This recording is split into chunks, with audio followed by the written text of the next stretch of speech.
If you like the video, make sure to like, subscribe, and comment for more videos like this. Have you ever experienced a glitch, time slip, portal, or dimensional shift deep in the woods, back roads, or on a trail? Something that changed your sense of reality? A friend and I both saw something like a car drive by while walking at night in a forested area. This was 2 years ago. There are tons of parks in my city that are huge, going for kilometers, and have forests and make you feel like you've left the city completely. One time, my friend and I decided to go adventuring at night in one that was close by. There's a bike pathway we were walking on, way into the park, not near any roads. Just the forest and the pathway. As we're walking, I see a bright light in the distance going right to left and fast. My friend sees it too. We're both wondering what the heck it could be. Maybe a bike, but it was going very fast, and the light was oddly big for a bike. We get further down the path and see that it bends. To our left is just forest. We looked around the area to see if there were any paths or at least a part that didn't have a bunch of trees, but there was nothing. It's bizarre. I went to that park again to walk, and there's literally nothing there, and there are no paths further behind either. Just some random bright light sprinting through the trees, I guess. My grandmother's reality flipped mirror image. Growing up, my family had a cottage about 3 hours outside of the city. We would all go up during the summers on weekends/vacations, etc., but my grandmother was the true patron of the place. She loved it. She would go up there for weeks at a time.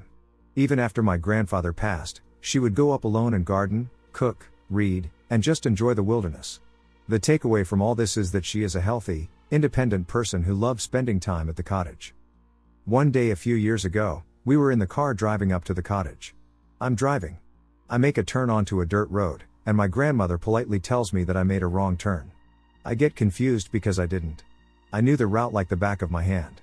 I keep driving, and she keeps insisting that I'm making wrong turns. Finally, we break out of the mundane forest scenery onto the road that leads into the local town. I hear my grandmother gasp. She starts saying, "It's all backwards." She points to the grocery store, claiming that it should be on the other side of the street. She points to all the shops we pass, saying that they have jumped sides of the road. Finally, she sees the bridge that we turn onto to cross the lake.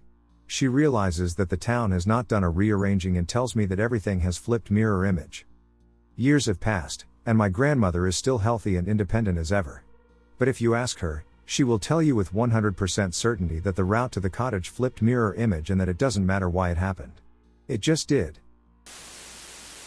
Back when I was in college, I was letting my parents know I was out for a drive, headed for the woods to do some light off-roading and exploring, when I saw a 1970s Datsun 260Z pulled over by a state patrolman on the Cloverleaf entrance to the freeway. The officer was walking towards the driver's door as I went past, and I mentioned it to my parents on the phone. It was about 3:23 p.m. or so. After that, I drove onto the back roads, which I referred to as getting lost, aimlessly exploring new roads that led up a small mountain grade. After driving for a long time on some fun gravel and dirt roads, I found my way to an odd area at the top with a meadow. As soon as I entered, a sudden dense feeling came over me, much like the other story. I felt uneasy and like I just had to leave immediately. It was late spring, with a mid-60s F temperature, yet it began to snow, and there was a dusting of snow in the meadow. The sun began to set, meaning I only had minutes until darkness set in the forest surrounding the meadow and the trails back to the road. I had to follow an old trail of tire tracks that looked pretty disused, and they led me around a creepy concrete building. I didn't stick around after the creepy vibes set in and hightailed it out of the woods. When I eventually got back to the freeway entrance where I'd seen the Datsun pulled over, there it was again. Oh my god. Side note, my head just got hit with a massive amount of pressure coupled with a migraine as I typed that, and there was the same officer walking up to his door to talk to him. I checked the time. It was 3:23 p.m. It was light again. I called my parents, and they wondered why I was calling them back after we just hung up. Absolutely no explanation for that. Any of that. I spent at least 3 hours exploring new roads. I should have been back there around 7. It makes no sense. A tree appeared overnight in my backyard, and no one believes me. We've been living here for 4 years, and I'm pretty sure this tree was not there before. It's my favorite corner of the backyard because there's a snake that usually hides in the bush that is in that corner, so I go there often to see the snake.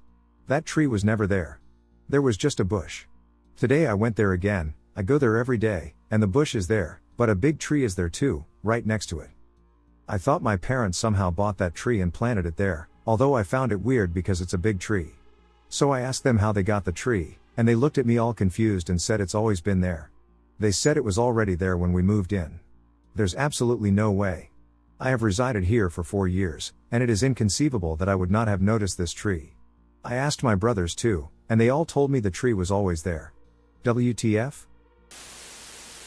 My dad experienced a glitch today. The other day, my father went for a walk in the woods with my mom and our dog, and he came back with a story about a glitch. He went on a trail that he has known his whole life. He practically grew up in these woods. It's not a real big place, but I must say it would be easy to get lost on one of the secondary paths. This didn't matter to him, because he knew every trail and where it would end up. There is no chance he would get lost.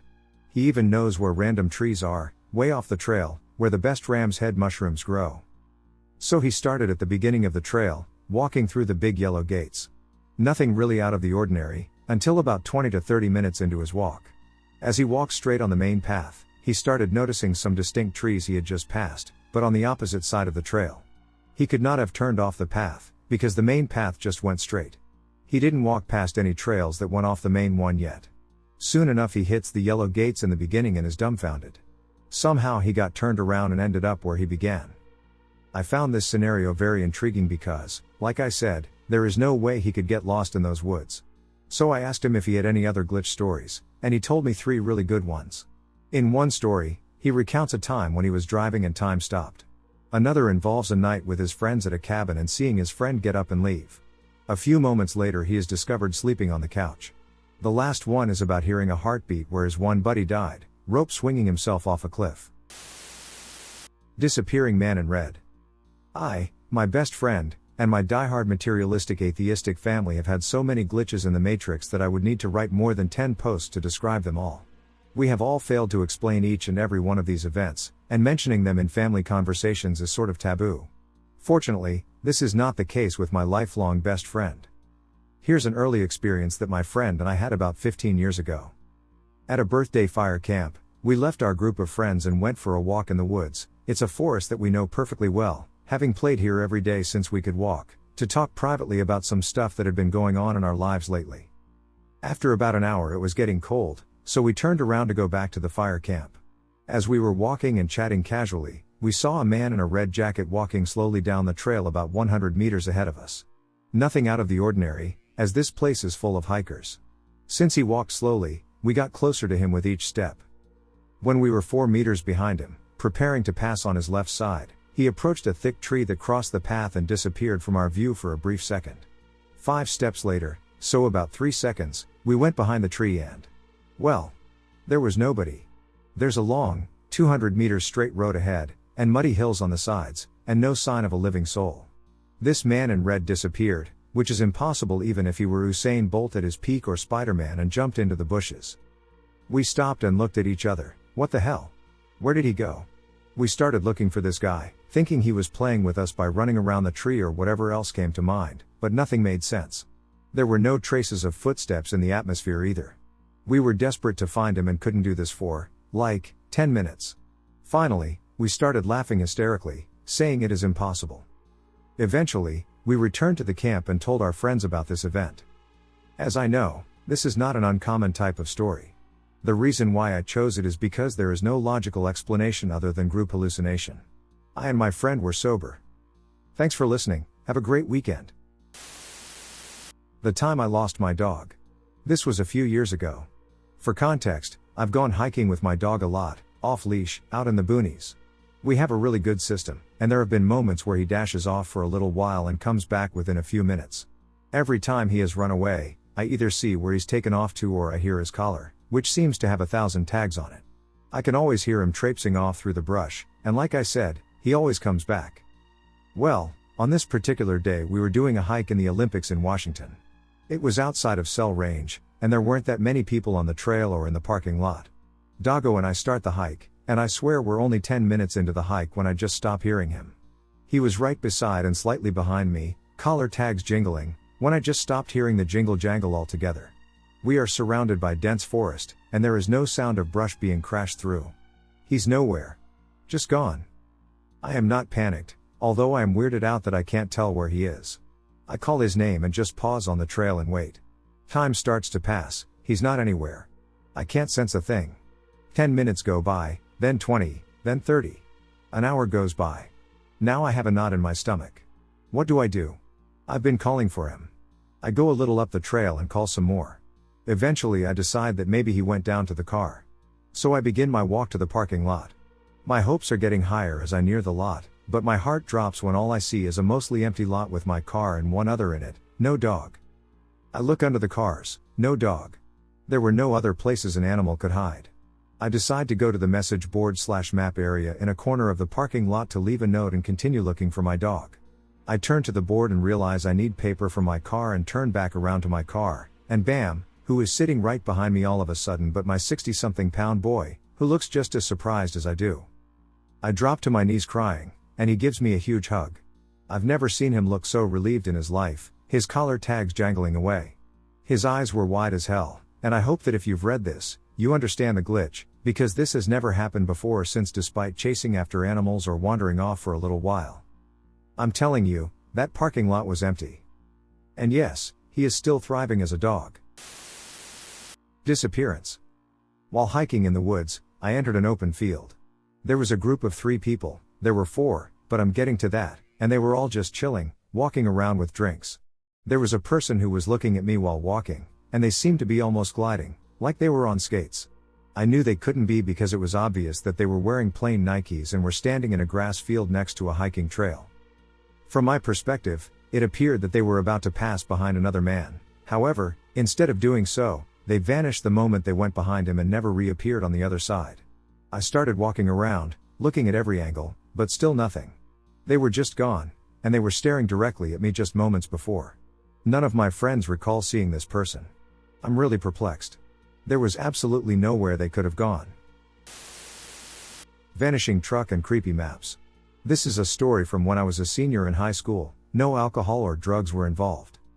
Here is the backstory as to why we were there and what was going on. So there is this road surrounded by forest nearby where I grew up that has legends of being haunted due to it being a place where many witches used to live and many scary stories from people who went there. Naturally, I and my friends, 5 of us, wanted to go see if this was true, so one night we all piled in the car around midnight and pulled up the maps on how to get there. Our plan is to drive down past it, turn around, and park in the haunted area. It's not legal to park there, so we wanted to make sure we could just leave if we had to. My friend who was driving decided instead to park sideways on the road so the lights were shining into the forest. He turned on the high beams, and then almost right away the lights went out without anyone moving, and the car shut off. We were starting to think that maybe it wasn't just tall tales. So he turned the car back on again, but the lights were very, very dim still, and turned the car so it was straight on the side of the road. I was sitting in the back by the window, and I for sure saw the scariest thing I've ever witnessed. It was like a woman who was like a zombie almost, but she was floating around, not walking, kind of like the Death Eaters move around in HP, so naturally I screamed and said, "Drive, drive." And I explained to them what I saw as we got to the intersection. I was the only one who saw it, but we turned around and went back in. Quite a few other things happened and made everyone sure I wasn't making stuff up. Now I can wrap my head around the things we saw up until this point, but this is when I no longer can. Then all of us saw headlights speeding at us from the way we came in. A massive white truck passed us going quite fast, and then it evaporated. All of us saw it. It was gone, not just out of sight, since the road is straight and flat. Now everyone is ready to leave, so we pull the maps back up and start heading home. We drive for 1 or 2 minutes, and Google Maps says recalculating and says to turn around. Thinking we missed a turn, we did, but it brought us right back to the road we had left. It did this 3 more times, so we gave up trying to use it and just kept driving away from it until someone recognized how to get home. Not sure if the truck was a ghost or a glitch, but the maps thing had to have been something calling us back. A well-traveled interstate exit went back in time. This incident occurred approximately 2 months ago, on a stretch of highway close to where I previously experienced another unusual event related to time dilation. So this time, I'm headed back home after visiting my parents about an hour and a half south of my place, and I have to pee.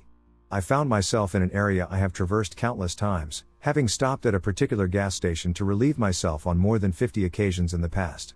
I take the exit I've taken so many times before, but when I come to the stop sign at the top of the off-ramp, there is no gas station to my right. Just a vast landscape of farmland and a few stands of trees. It feels all of a sudden like the density of the air got thicker as well. There should be an on-ramp directly in front of me if I wanted to get back onto the freeway. It's definitely missing. I take my right turn after a minute of sitting there bewildered. I slowly drive down an abandoned and desolate road to another T intersection. As I'm sitting at this stop sign, still bewildered, another car appears in my rearview mirror. They eventually, slowly, pull up alongside of me. They stopped and looked bewildered as well.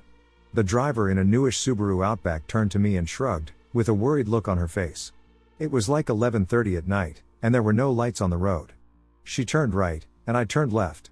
I eventually came upon the next town down the road and re-entered the freeway, but it was like 3 miles down the road. Last night around 1 a.m., I drove past the exit for the gas station. Still there. The otherwise dark landscape was illuminated by bright yellow shell lights. Exits and entrances are as normal as they once were. I no longer use that exit as a rest stop.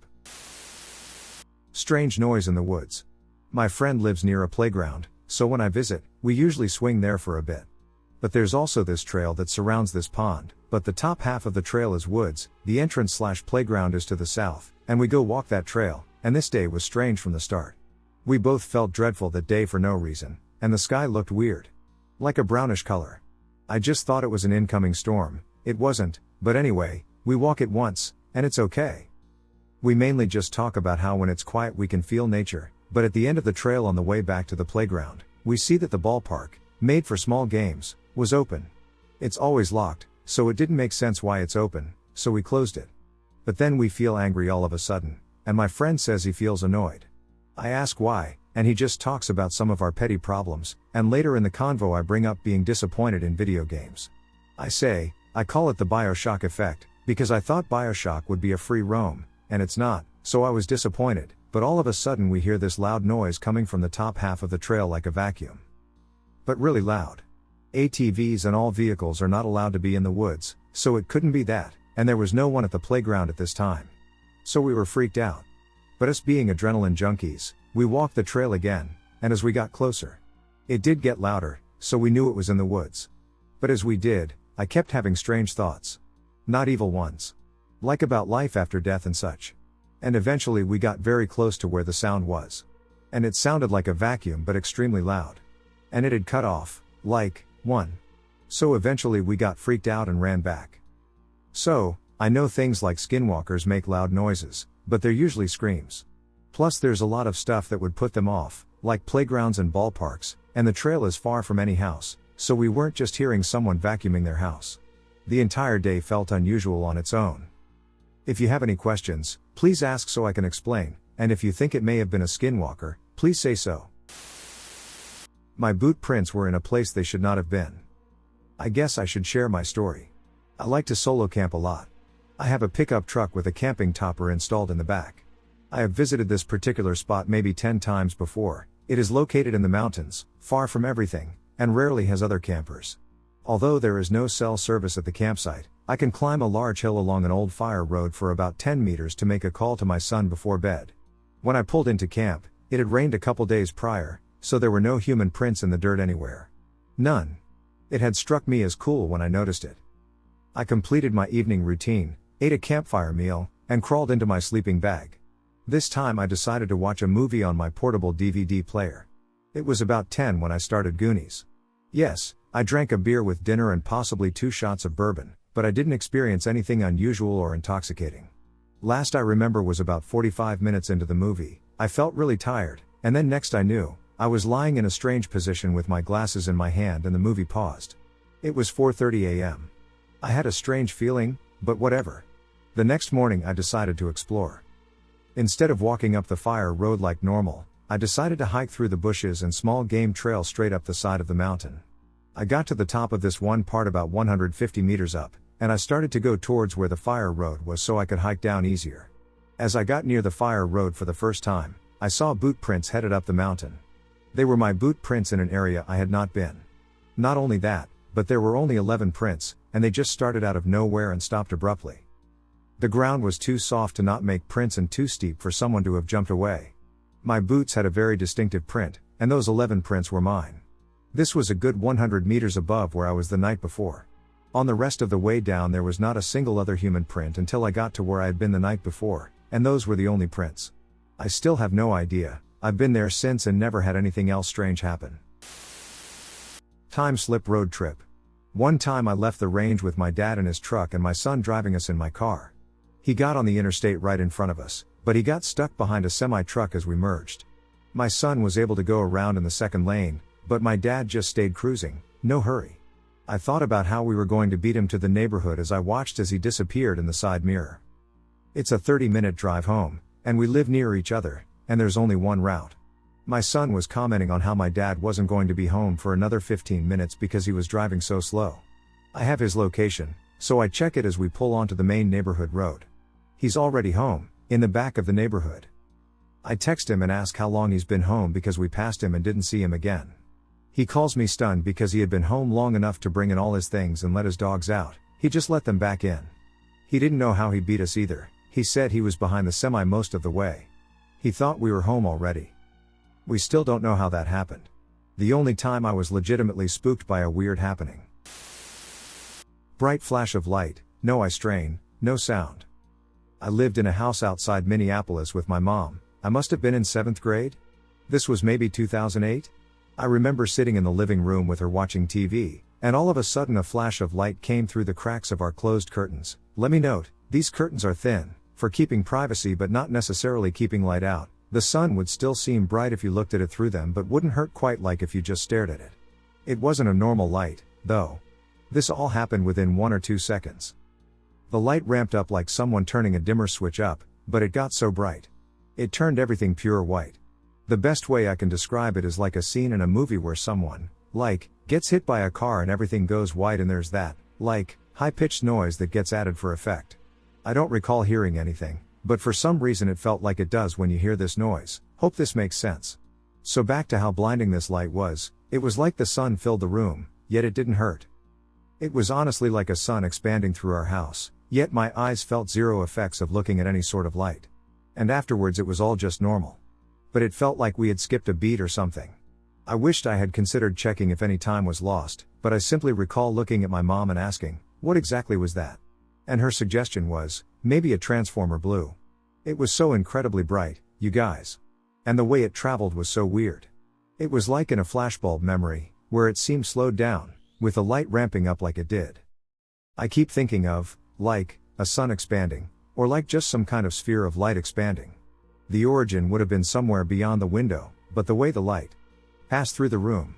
It was so weird, guys. I don't know how to put words to it. I have never been around for a transformer blowing, but this was absolutely silent. I would even say it felt like it sucked sound from the room. I would chalk it up to a dream if my mom hadn't been there. I still bring it up to her from time to time. She remembers it but not in detail like I do. She'll often say, yeah, I do vaguely remember that. I saw myself while hiking in the woods.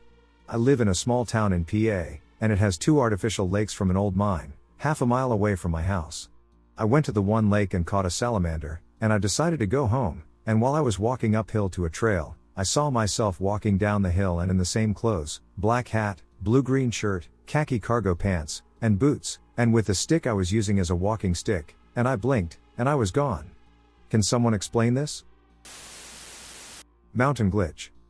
I have an intriguing story from a few years back. I was living in southern Washington and would often kayak on this lake, where you had a very clear view of 2 large mountains. I had a favorite spot I'd like to kayak out to where I'd sit and enjoy the view. I'd had a weird experience on the lake one day where it got extremely cloudy and windy very suddenly. The lake became very choppy, and I paddled in one spot for almost an hour, trying desperately to get to shore but couldn't get my kayak to move. Although it appeared that I was moving through the water, based on a point of reference on the shore, I was not moving. That incident aside, most other days out there were normal and relaxed. One day I went to the lake to kayak but went to a different parking lot/access point than I was used to, but I intentionally paddled over to my favorite spot. As I was approaching my spot, I noticed that you very clearly could not see the 2 very large mountains as usual. I thought maybe I was too far away and the mountains were under the horizon or something, but as I reached my spot, the mountains were nowhere in sight. I had many very clear landmarks that told me I knew I was looking in the right direction. The mountains are very close to this lake. And before you guys say it, visibility was perfect. There were no clouds. The mountains were simply not there. Running back, on the day where it became very cloudy and windy that I mentioned before, you could still see the mountains. It was the eeriest thing. It's as if the mountains grew legs and walked away. I had 2 other friends with me who frequented this lake with me who confirmed the entire story and also could not explain it. To this day I am sure I entered a parallel universe or that lake was some kind of earth vortex. Has anyone else ever experienced anything similar? A friend and I saw a floating ball of fire. My friend and I were home for Christmas break from college. This actually happened on December 20th, 2012. It was the day before the world was supposed to end, So we were going to the world is ending party. Not sure if that's relevant, but it kind of sticks out to me. A friend picks me up. We are about a minute away from my house when I see something and tell her to stop driving. There is this ball of fire in the air, and we are both stumped and take a video of it on our phones. We couldn't figure out how close or far away it was. We first thought it could be a plane whose engine caught on fire, but it wasn't plane-shaped, it was sort of circular. It wasn't moving in a fixed direction. The best way I could describe it was maybe a piece of paper that was on fire and kind of floating in the wind. It would go left and right and up and down but just randomly, kind of jagged. We joked that it was the second meteor and the world really was about to end, so we should probably book it to the party and live it up. We were sober at the time, though, and it was early dusk, so it was just starting to get dark. The sky was kind of pink if I remember right. When we replayed the videos, you couldn't make out the object. It didn't disappear, I just don't think our 2012 phones could pick up the detail. We called my dad, and he went outside and looked and didn't see anything. We called a few friends, and they didn't see anything, so we believe it was closer to us than we perceived. It was really hard to discern how big it was or how high up it was. Any stories like this come to mind? Or any idea what we saw? Someone told me once, because I tell this story all the time, it was most likely a meteor or firework. But it didn't move like a meteor, up and down and side to side, and it lingered there for a while, unlike a firework. And even if we want to be open to UFOs, it was glowing reddish and orange colors like it was on fire. I distinctly remember thinking it was on fire. And nothing was ever found, and no one else I talked to saw it, and it wasn't on the news. This is West Virginia in the US.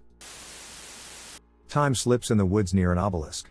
My mom and I were walking our 4 dogs near an obelisk monument not too far from where we live. There is a rectangular patch of grass with a wooded area surrounding it. It's part of an old woodland and hills that stretch for quite a long way. It was autumn but not that cold. We got to the edge of the woods, and the temperature suddenly dropped significantly as we ducked under a tree and entered the woods, and this really harsh wind whipped up, which we both commented on. Then, as we walked in, the area became very still. We had been there multiple times, and we noticed that loads of the trees had been torn as if something had flown into them at the tops of them and broken them in half. Branches and the tops of the trees were bent over and hanging down, freshly broken. When we went round a corner, a whole tree was down with the roots exposed and fresh soil uprooted, all exposed at the roots. The dogs were super interested in it and digging at the loose soil. We were really shocked at what a mess it was, how cold and quiet and eerie it was, and how strange it all felt. We carried in walking, then left the woods, and there was a noticeable temperature difference. Again we commented on it. The following day we came back, and everything was different. The fallen tree was gone, and only brambles remained. The broken tops of the trees had grown back, scarred over, and gotten lichen and moss. The fallen branches were gone. It literally was a different experience. The atmosphere felt completely different too.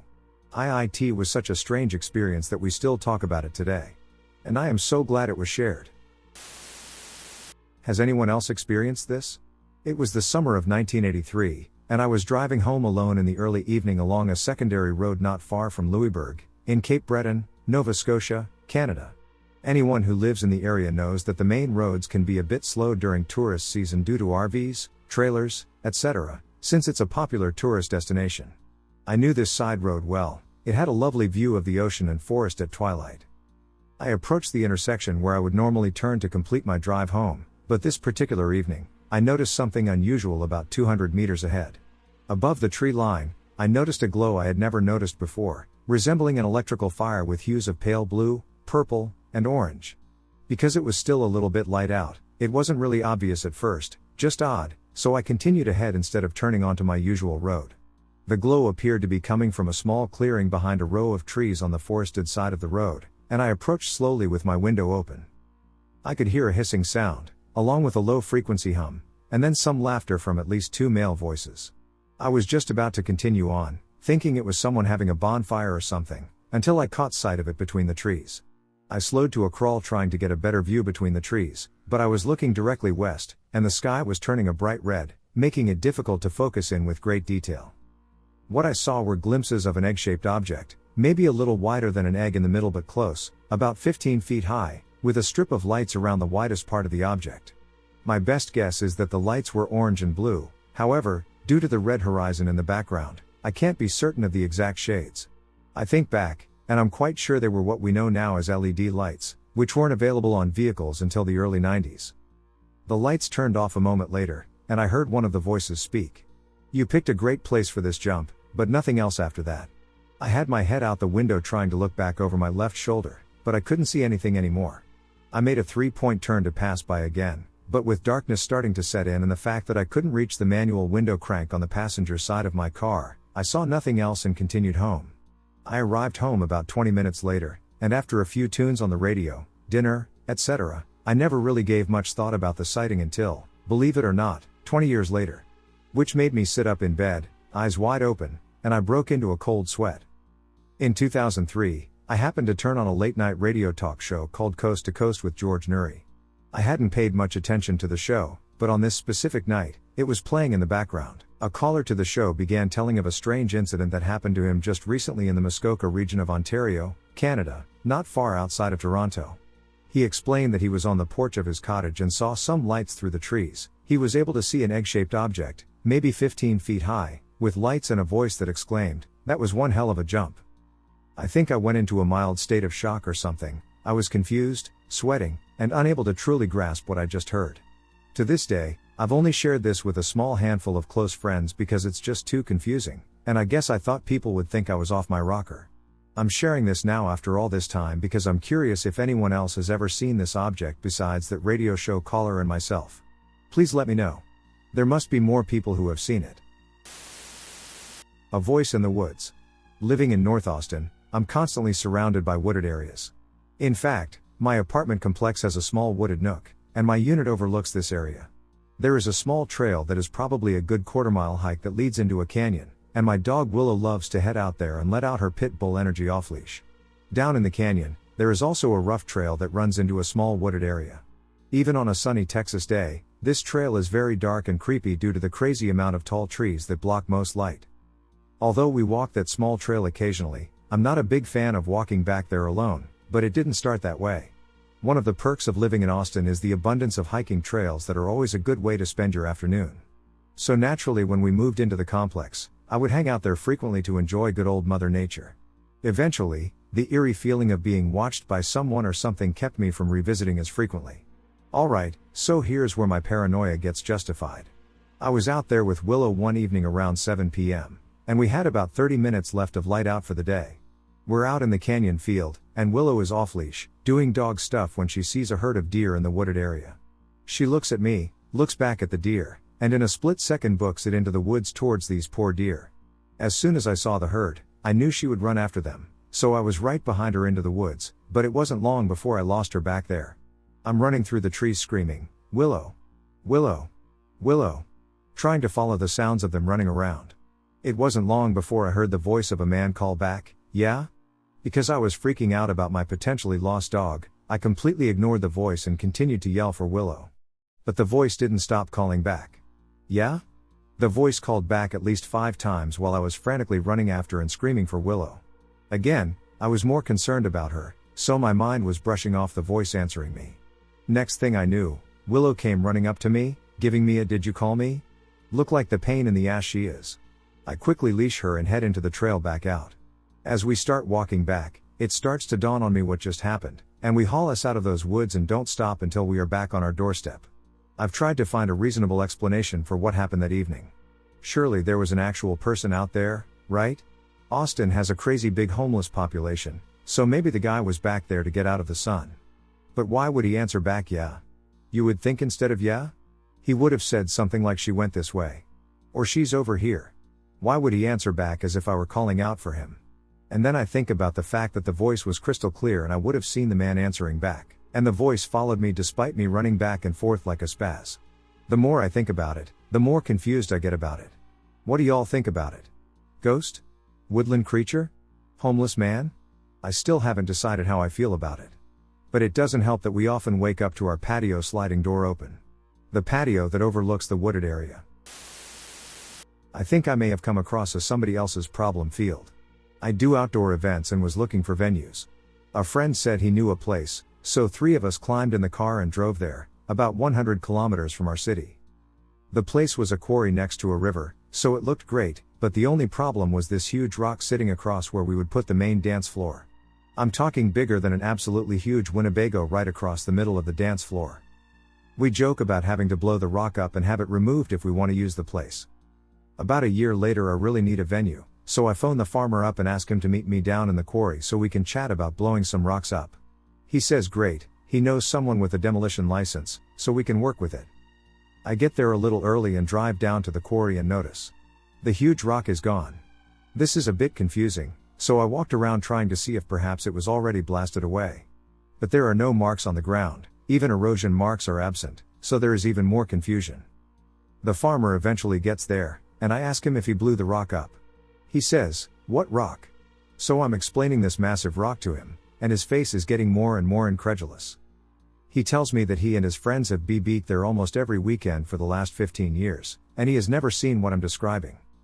I phone my friend and ask him if he remembers the quarry and the rock. He says, yes, the one we wanted to blow up. I say, yes, but it never existed. So the natural conclusion I came to is that it was a UFO with a someone else's problem field around it. Time slip with my dad and a friend in 1994. It was February 8, 1994.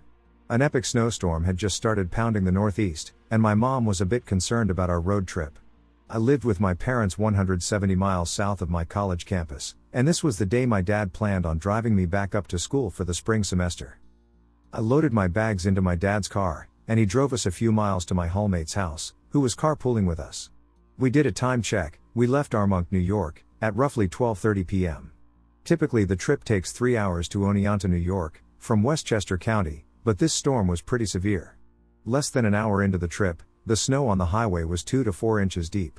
My dad slowed to a fairly safe speed of 45 to 50 miles per hour on the NY Thruway, which we typically drove 65 to 70 miles per hour on.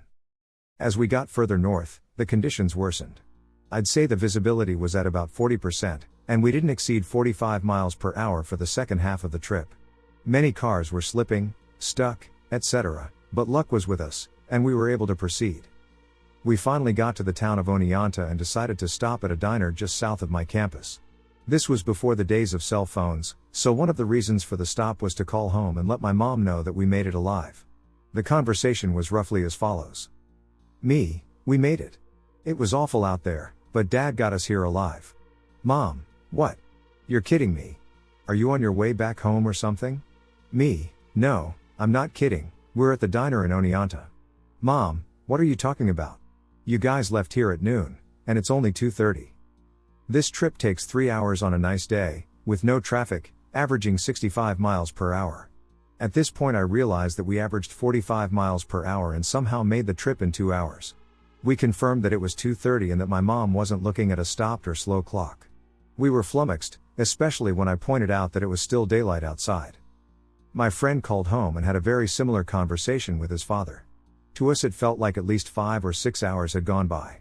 We didn't have any strange feelings, blackouts, or anything out of the ordinary on the trip outside of seeing many cars stuck on the side of the highway. We recounted all of the routes we took. Nothing was skipped, no shortcuts were taken, or even possible, that we know of. A walk in the woods.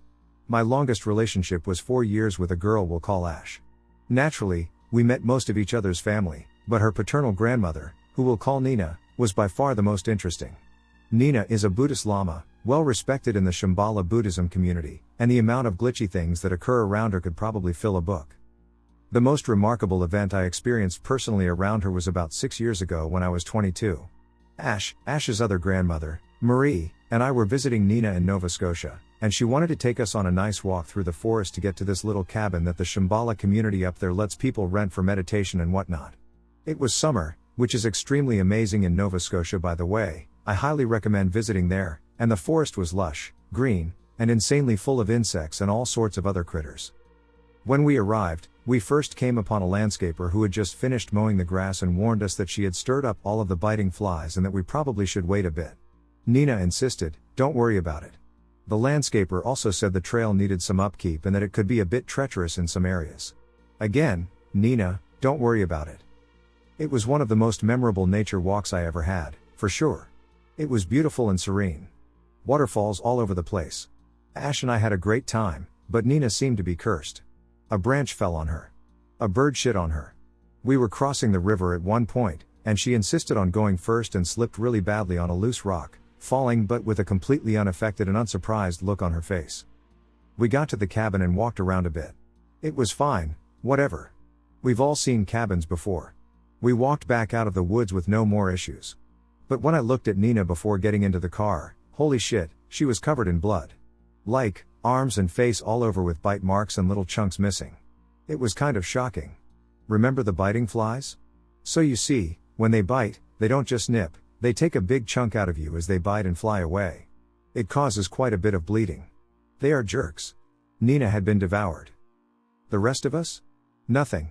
Not a scratch. I don't even remember a bug landing on me. I was wearing a shirt I had cut the sleeves off of, I sweat really easily and hate it, and Ash was wearing a sort of tank top. I don't remember what Marie was wearing. Some sort of Italian grandmother standard, I assume. None of us had been touched. I was shocked, and I was just like, how the hell did that happen?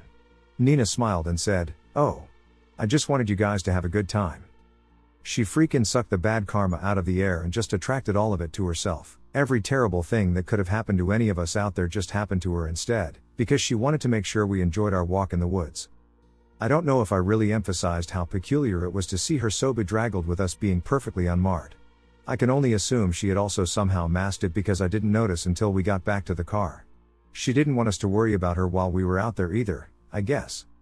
Ash has plenty of stories about her grandmother that I might be able to convince her to share here. But this one had the most impact on me. Experienced an unintentional drug trip while on a hike with girlfriend. So my girlfriend and I went on a hike at Friedrich Wilderness Park in San Antonio a couple months ago, and we both experienced something there that, to this day, no one can explain. The morning started off normal. We woke up, ate a normal breakfast, and started hiking around 10 a.m.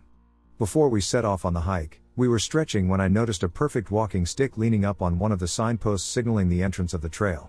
I used it on the hike, letting my girlfriend use it on the harder parts, before tossing it after 30 minutes. This is where it starts to get weird. About halfway into the trail, an hour into the hike, we came across a rocky clearing close to a cliff side, where a sign denoting the area as an endangered bat species rehab area stood. While reading the sign, it started moving further from me, and I began to experience a wave of what felt like a marijuana high. My eyes became blurry, and my vision went out of focus, and I felt a slight sense of euphoria. What made this weird was that at that same exact moment, my girlfriend said, "Whoa, do you feel that?" She went on to clarify that she was experiencing the same symptoms as I was. Feeling thoroughly freaked out, we decided to find the quickest route out of there. However, every 5 minutes or so, we both began to experience that same high feeling again. It reminded me of the way the characters and settings in the movie Midsummer were depicted. Distant objects appeared to move erratically back and forth, and the clouds appeared to swirl rather than move in a single direction. For clarification, neither of us smoke or drink. Nor did we do so before the hike. I'm also ruling out oxygen deprivation because that usually occurs around 4,000 feet above sea level, which we weren't even close to surpassing. We also took breaks every 30 minutes or so to catch our breath/rest/drink plenty of water, and we're both healthy young people who exercise frequently. The first person I told was my overly religious dad, who gave his explanation that an angel was following us around throughout the hike, which I don't buy. Every other person we told has just laughed it off and simply called it weird, but I am still to this day looking for a legitimate answer. Fully grown trees appeared in 2 days. This recent event has left me feeling quite disoriented. I walk to and from that gym every Saturday, and I take that same route on other frequent occasions when walking down to my local corner shop. Therefore, you can understand my surprise when I discovered that the route had changed. About halfway along said route is a roundabout. This roundabout was always fairly clear, to the best of my memory. It featured an unusual shrine with a football shirt affixed to one of the signs located around the perimeter of the grassy roundabout. I remember this specifically because it was always the most notable thing on said roundabout, but this suddenly changed today. As I was walking down the hill towards it, I realized that I could see what seemed to be a thick forest just behind the signs on the edges of the roundabout. I was certain that the roundabout was devoid of large trees, but upon closer inspection, I noticed that 2 small clusters of bushes and a handful of larger trees had taken up residence at either end of the roundabout. They would be dense enough to provide complete shade from the sun. I checked to see if the odd little football shrine was still there, now getting the sense that something weird might have happened. The shrine was still present just where it had always been, but there were now bushes and large trees behind it. Beginning to feel seriously confused, I realized that I couldn't properly remember what the roundabout had previously looked like, just that it hadn't looked like that previously. I used to see the road beyond the roundabout when I walked or drove past, but not anymore. Is my memory just being really screwy? I can't see how I could have missed all those trees. This may be a more paranormal experience than a glitch in the Matrix, but nonetheless, it was a peculiar one. I was about 16 years old. My friends, about 7 of us total, and I were hanging out at a cemetery at the time. There wasn't much to do in the small town, so we spent a lot of time walking the back trails and just generally ducking around different places. It was about 9 p.m. at night. To get to the cemetery, you have to walk down a long wooded path from the main road. It's far enough in that once you get halfway down the path, the trees really give it a sense that it's very remote. The cemetery itself is also surrounded by trees. We were standing somewhere in the middle of the cemetery when I spotted a weird light in the sky. I pointed it out, and the others looked. It made very sharp turns. Like 90-degree turns, and was moving very fast. Nothing man-made moves like this. We watched it move for about 20 to 25 seconds when all of a sudden it exploded in a little ball of flames. There was no sound, though. At the same time, the entire lighting changed. You know how the lighting would change if you took a picture outside at dusk and then another picture 15 minutes later? Well, the lighting changed too, like, a different hue. And when it happened, we all snapped our heads at each other and collectively ran. We were running down the long, wooded path toward the main road, feeling extremely creeped out. About halfway down the path, my friend, Chastity, and I slowed to a walk. We were simply expressing our feelings about how strange that situation was. All of a sudden we heard a crack from the bushes/trees next to us. We looked and both saw what seemed to be an extremely pale, almost glowing, naked boy crouched alone. It was slowly coming towards us but not looking at us. Probably 9 feet away. We both yelled and ran. But I didn't want to have a situation where I'd wonder what it actually was. So I took a few steps back to get a better look at it. Yes, it's what we both thought it was, so we ran again. We caught up with the group and told them what we saw, and they were creeped out by it but not as genuinely as we were. It's different when you see something like that and then actually look back to confirm. I mean, I guess it could have been a naked boy. Crawling in the woods at night. But why? 2 really weird things that we experienced as a group. I messaged the girl I was walking with at the time about the past year. I'm 26 now. We don't talk anymore. Nothing happened, we just naturally drifted apart. I asked her if she remembered what we saw at the cemetery that night, and she described what I had remembered and just described here. We will never understand what transpired there. It was a small cabin in the woods. In the late summer of 2018, I started my first job out of college as an outdoor educator in upstate New York.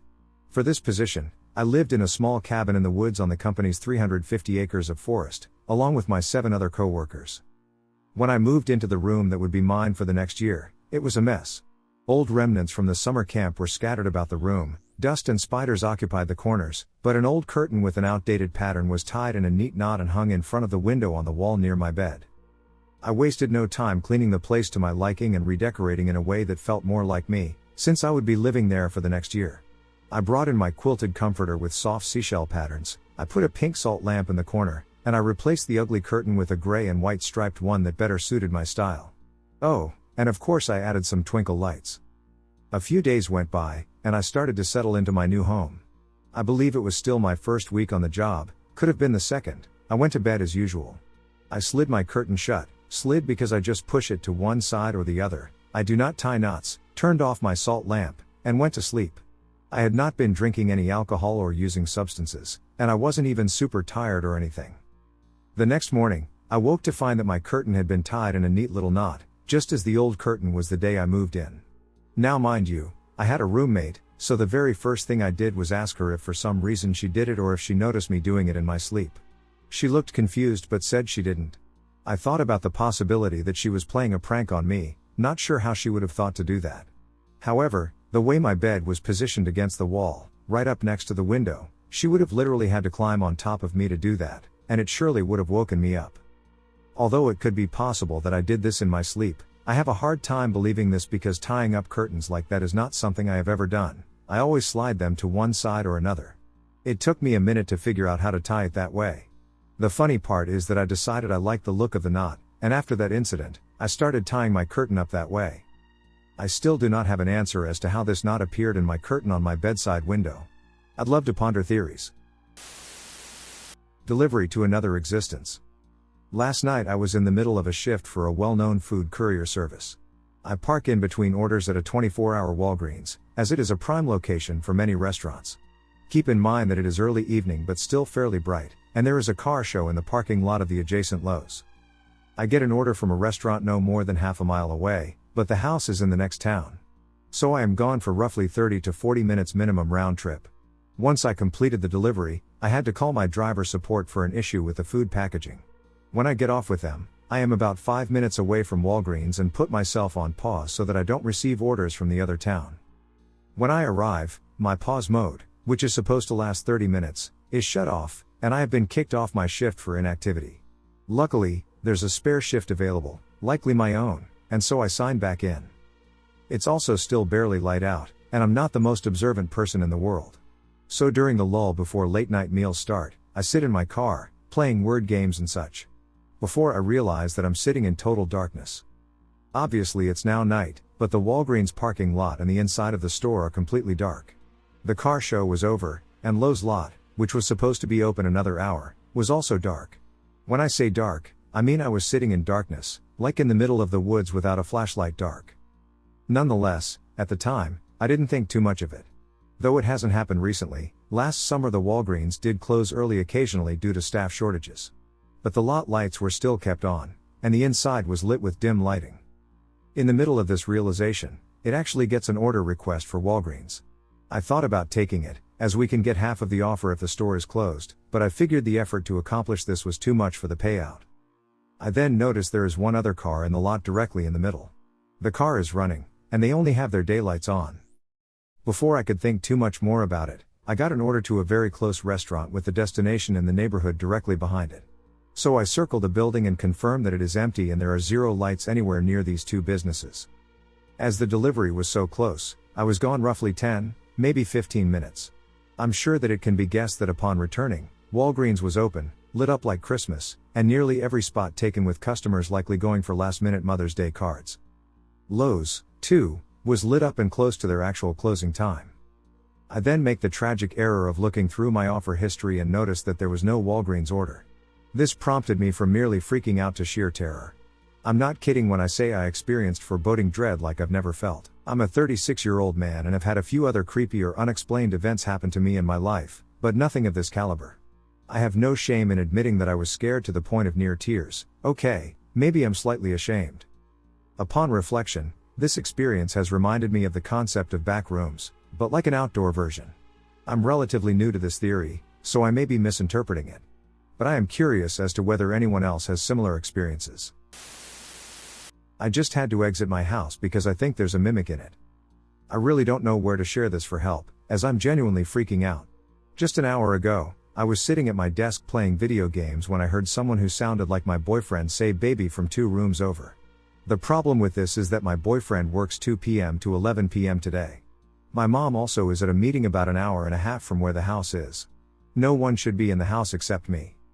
When I heard it the first time, I instinctively turned my head towards the sound. Then I cursed myself because that meant I acknowledged whatever just spoke. I quickly turned back to my game and pretended I didn't hear anything. Whatever it was kept saying baby in my boyfriend's voice every few minutes or so. I got up to see where my dog was, and he was just lying where he usually was without a care. I tried to coax him to where I was sitting so I felt protected, but he didn't move. I went back to my desk and really tried to ignore it as best I could. Then I decided to call my friend so that I wasn't alone. About 8 minutes into our convo of me trying to pretend everything is okay and that I heard nothing but my friend, I hear a whisper right into my ear, "Insert my name here." While I was still on the phone, I shut my computer off, grabbed my purse, and headed out the door. I sat in the car with the windows up and locked the doors. That's when I told my friend what was happening, and I was freaking out a bit. I drove to my boyfriend's work, where I am currently sitting in the parking lot typing this out. I have read stories about mimics and watched videos. I know they probably aren't true, but damn, they scare me, but I have never experienced anything like this before. I'm really freaked out, and I don't know what to do. I googled how to get rid of them, but there's not really much people have to say with relevance. I really need advice or help here. I am seriously scared and don't know what to do. A walk through the woods turns into a dream. This past October I went for a nature walk in one of my local parks. It's a small one, actually, technically, they call it a glen. I hadn't been there in years, but the trails aren't very long, and it's still somewhat familiar to me. Anyway, after passing the small falls, on my left-hand side there was a rectangular stone structure in the grass, almost resembling a small stage. The land has an extensive history to it, so I'm sure it had some use back in the day, but now it's just crumbling and lifeless. This really doesn't have anything to do with the story, it's just a bit of a landmark. Right behind the stone stage, there was a small opening leading to another trail that quickly disappeared into long grass. I decided to take it, as I hadn't remembered seeing it before or going down it, and I'm in the habit of going down any trail that I find. This is why I would absolutely die if I were ever stuck in the woods. It felt like, as soon as I got on that trail, something changed. It was quieter, of course, I was away from the running water then, but it was quiet beyond that. There were no birds, insects, or leaves rustling in the air. I looked up, and the sky was so blue, more blue than it had been the entire time I was walking. The air seemed clearer. Most of all, it was just a feeling that something had changed. I really felt like I had entered into a dream, to the point that I thought I was going a little crazy. I wanted to enjoy it, it was pretty, and I loved being outside, it just felt strange. The trail went up over a little slope, and I found a grave, which was really strange, but there was a plaque identifying the person. He probably wanted to be buried on his favorite piece of land. I was more fascinated than put off by the grave. But it did make the whole thing even more unusual. As soon as I went back down the slope, I felt like I was back in normal life, or a normal feeling. It was like I just passed through something that I can't explain any better than being like a dream. I followed the trail a little longer but then followed the sounds of the water to get back on track. I didn't tell anyone about this. I've always been prone to the paranormal and things of that nature, and I don't expect to be taken seriously anymore. But I do still think it was a strange experience, even if it was just some psychological mishap that I can't explain. I experienced a time slip. I'm going to start off and acknowledge how absurd I might sound to you. You might think I'm fabricating this entire story for internet clout, but I assure you I'm not. Well, I cannot force you to believe me, nor will I attempt to do so. I will simply share what happened during one summer in my youth. First, I'll explain why I believe this wasn't a mistaken memory or hallucination. My family has lived on our land for nearly 200 years. We have taken care of the land, and it has cared for us in turn. It is my ancestral home in a very real sense. That said, our land has seen a few odd occurrences over the years. I don't claim our land is haunted, but I do share my grandma's belief. She believes that our ancestors are looking down on us, protecting our family as a sort of guardian angel. This is a comforting feeling, at least to me, and I have never felt unsafe on our land. My grandma has told me of some paranormal experiences she has had over the years. Many occurred on our land, but one particularly relevant event to this story happened elsewhere. During a cruise trip to the Caribbean, she and my grandpa were on shore on an island. My grandpa had gone ahead on a trail while my grandma had lagged behind a little. As she was cresting a hill, a young girl ran up behind her. The child appeared to be scared of something, pointing to the bay and yelling that a ship is coming. My grandma tried to comfort the child looking up towards the bay. She saw a sailing ship, like one of the ones from colonial times. The ship was far off, but she said it was hard to discern, almost like a mirage. She said she had called out to my grandpa before turning back to the child. However, when she looked back, the child was gone. She didn't make any noise or leave any footprints. My grandma told me this story years ago, describing what she experienced as a time slip. An odd overlap of present and past that manifested in a, for lack of a better term, ghost ship and child. I told you this story to establish a history of odd occurrences that happened to some of our family members. Despite being inseparable as kids, I seem to have had more of them than my brother. My time slip occurred during a summer when I was 9 or 10. That summer 2 friends spent most weekdays with us, as their mom had to work. Most days we would play video games or explore the woods of our property. It was one of the days we decided to explore when the event occurred. Our group of 4 was following my brother's dog. She was wandering some game trails with us, making mild conversation. We debated what would happen if we got lost. I said that we could eat some twigs and leaves, which solicited laughter from our group. After we walked through some brush, we came upon a fence line that I was familiar with. My memory grows hazy here. The others were with me, but they weren't involved in the time slip. My brother's dog had crossed the fence line, and I had followed despite the land I was entering not being ours. I recall ducking under the middle strand of wire, and when I came up, the woods had vanished. I was confused, as anyone would be. I looked around for our dog but couldn't find her. I did notice, however, how similar the scene before me looked. It was a fenced clearing that was an acre in size. I recognized the acre-sized clearing where my home should have sat. I was puzzled as to what I was looking at. The fence looked much newer, and the 3 mesquite trees were nothing more than saplings. The windmill creaked in response to the wind, but a blade that had shattered throughout my life remained undamaged. The sun shone a little brighter than normal. Throughout the entire time, I felt dazed, as if I were in a lucid dream. After a few moments I got an uncanny feeling and decided to turn back. When I crossed back, I turned and saw the woods had returned to normal. I can't recall much after that moment, but this lack of memory could simply be due to the event occurring over a decade ago. I know in some cultures crossing a boundary of some kind could result in you crossing over into another dimension. Though far-fetched, it could be another explanation besides a time slip. Despite trying to replicate the event, I have thus far been unable. I wonder if anyone else has experienced this phenomenon and could possibly shed some light on what I encountered. Missing and added trails. This all happened last summer. The first one happened on a trail that I go on all the time. I'm an avid hiker, and I go on this trail a couple of times a month in the summer every year, so I know it like the back of my hand. It's a 3-mile long hike to a beautiful mountain lake. Right towards the end of the trail there's an intersection on the left that's easy to miss if one's not careful that leads to an additional 3 miles to the lake. If you miss it and stay on the main trail, it goes somewhere else. So I was hiking and knew that I was getting close, and when I was on switchbacks where the slope of the mountain was on my left, I was keeping a close lookout. But then I saw the trail to the lake on my right. That was weird enough, but even weirder was that there were 2 well-marked and well-trodden parallel trails to the lake. One had never been there before. One said 3 miles to the lake, the other said the distance to the lake was 5 miles. I was shocked. There had never been 2 trails before. My kids were also surprised, wondering where the other trail had come from. We took the new 5, just to see, and it didn't look like a new trail. It was wide and well used with no tree stumps or signs of cleared trees or anything. Besides, why would they make a useless parallel trail? Both trails met up right before the lake. We took the other one back, and it was just as I remembered it. Ever since then there have been 2 trails on the right instead of one on the left. The other glitch is spookier. I will never go there again. I live in the woods, and there is a 4-wheeling trail that I often hike or 4-wheel on. At the end of it is a narrower but well-used walking trail that I would go on sometimes. Once in the early winter I parked the 4-wheeler and walked in further than I had before. I looped on a very clear trail around the lip of a small canyon covered in scrub oak and to the other side where there was aspen and then across a beautiful wooden bridge into a dense evergreen forest. The new-looking bridge and the well-trodden path indicated that this was a well-used and maintained trail, but I didn't see another soul for the few hours that I walked. After crossing the bridge, I started to get an eerie feeling like I was being watched despite the beautiful surroundings. I decided to turn around. In the spring I went back again with my kids to show them the bridge and the beautiful forest. The problem is that after we pulled off in the usual clearing/overlook where we always stop the 4-wheeler and where the walking trail begins, there was no trail. There were a few faint trails, but they looked like deer paths, not the well-marked path I'd been on. I kept going back and forth looking for it.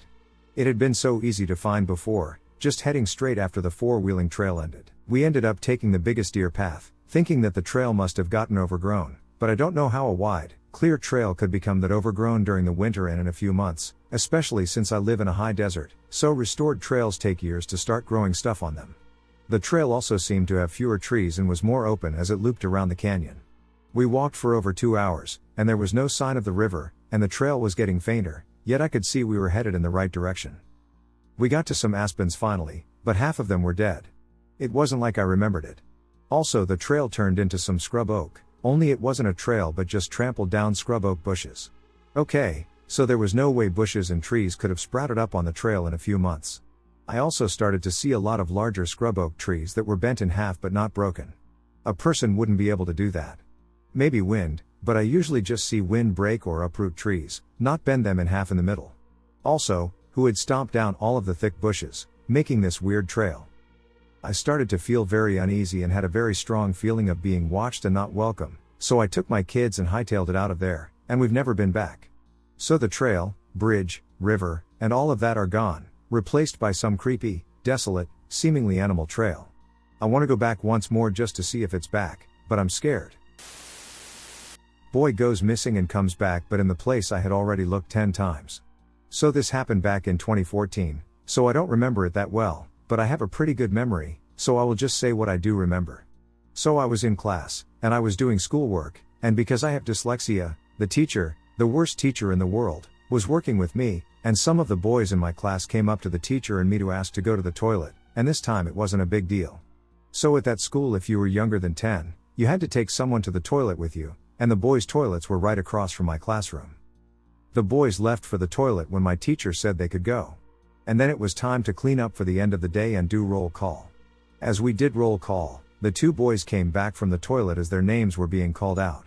Then after their names, one of the other boys in my class was called out, but no one answered. My teacher said his name again, but no one answered. We were told to look for him in the room. I looked under all the tables, no one. I looked again, no one. My teacher asked the boys if he went with him, they both said no. The teacher then asked everyone if they had seen him leave the classroom again. Everyone said no. My best friend and I looked under the tables 8 more times, but we found nothing. We were all told to sit on the ground, we did. The boy that was missing came out from under the table, we were all shocked. The whole class had looked under that table. I said there were 2 things that happened that day. The second thing is I was not there for the boys who went to the toilet. They were there, and both came back with cuts and a piece of the wall and said they heard screaming coming from inside the wall, and they taped the wall to see if anything would happen, and the piece of the wall came off. They said they didn't know how they got the cuts, and they didn't have them before they left the toilets. And the crazy thing was that the screams they heard were from the boy that went missing. I have never been able to explain it. The boy who went missing said he didn't remember that at all, he just remembered finding himself under the table. Thanks for listening. My friends disappeared into another dimension. In 2015, 10 years ago, I hosted annual Halloween get-togethers at my grandparents' house the day before the 31st, while my friends and I were in our early teens, inviting a few close friends to join us. Nothing unusual, snacks, movies, and games, no drugs or alcohol. Since my grandparents live around a quiet circle just outside town, we would take night walks around between the hours of 11 p.m. and 3 a.m. just to walk and talk. For a better idea of the layout of the circle, it is a one-way entrance and exit neighborhood, about a quarter mile around, a 10 to 15 minute walk at most, built on a hill with 2 flat stretches of road, one on top of the hill and one on the bottom of the hill. For privacy again, I'll be using my friend's initials A, E, and Z. It was around 12 a.m. on our second loop around the circle. I and A had grouped up while E and Z grouped up, having our own conversations. A and I got a little ahead of E and Z, lost in our conversation, I'd say only around 20 feet. We stopped when suddenly we could no longer hear them behind us. We waited for them to turn the corner at the top of one side for around 5 to 10 minutes, I'd say, before changing directions uphill to go look for them. Once on top of the hill, we looked down the flat stretch of road and couldn't see them. Thinking they had changed directions or had stopped further back than expected, we circled back the other way. We don't remember exactly how many times we stopped or looped the circle, but somewhere in the area of 4 loops, stopping periodically for 10 to 15 minutes to wait and changing directions once or twice.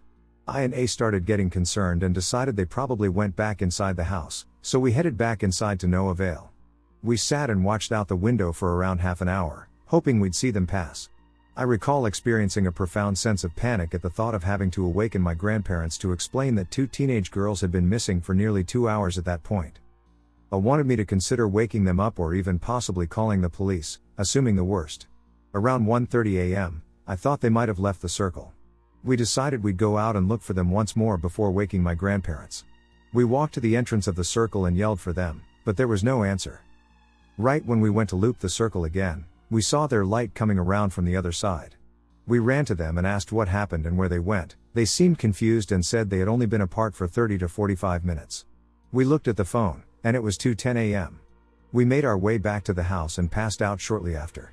I and A just felt an overwhelming sense of relief and could only reflect on the fact they had been gone for over 2 hours, For a while we thought E and Z had just pulled a prank on us and hid somewhere in someone's lawn.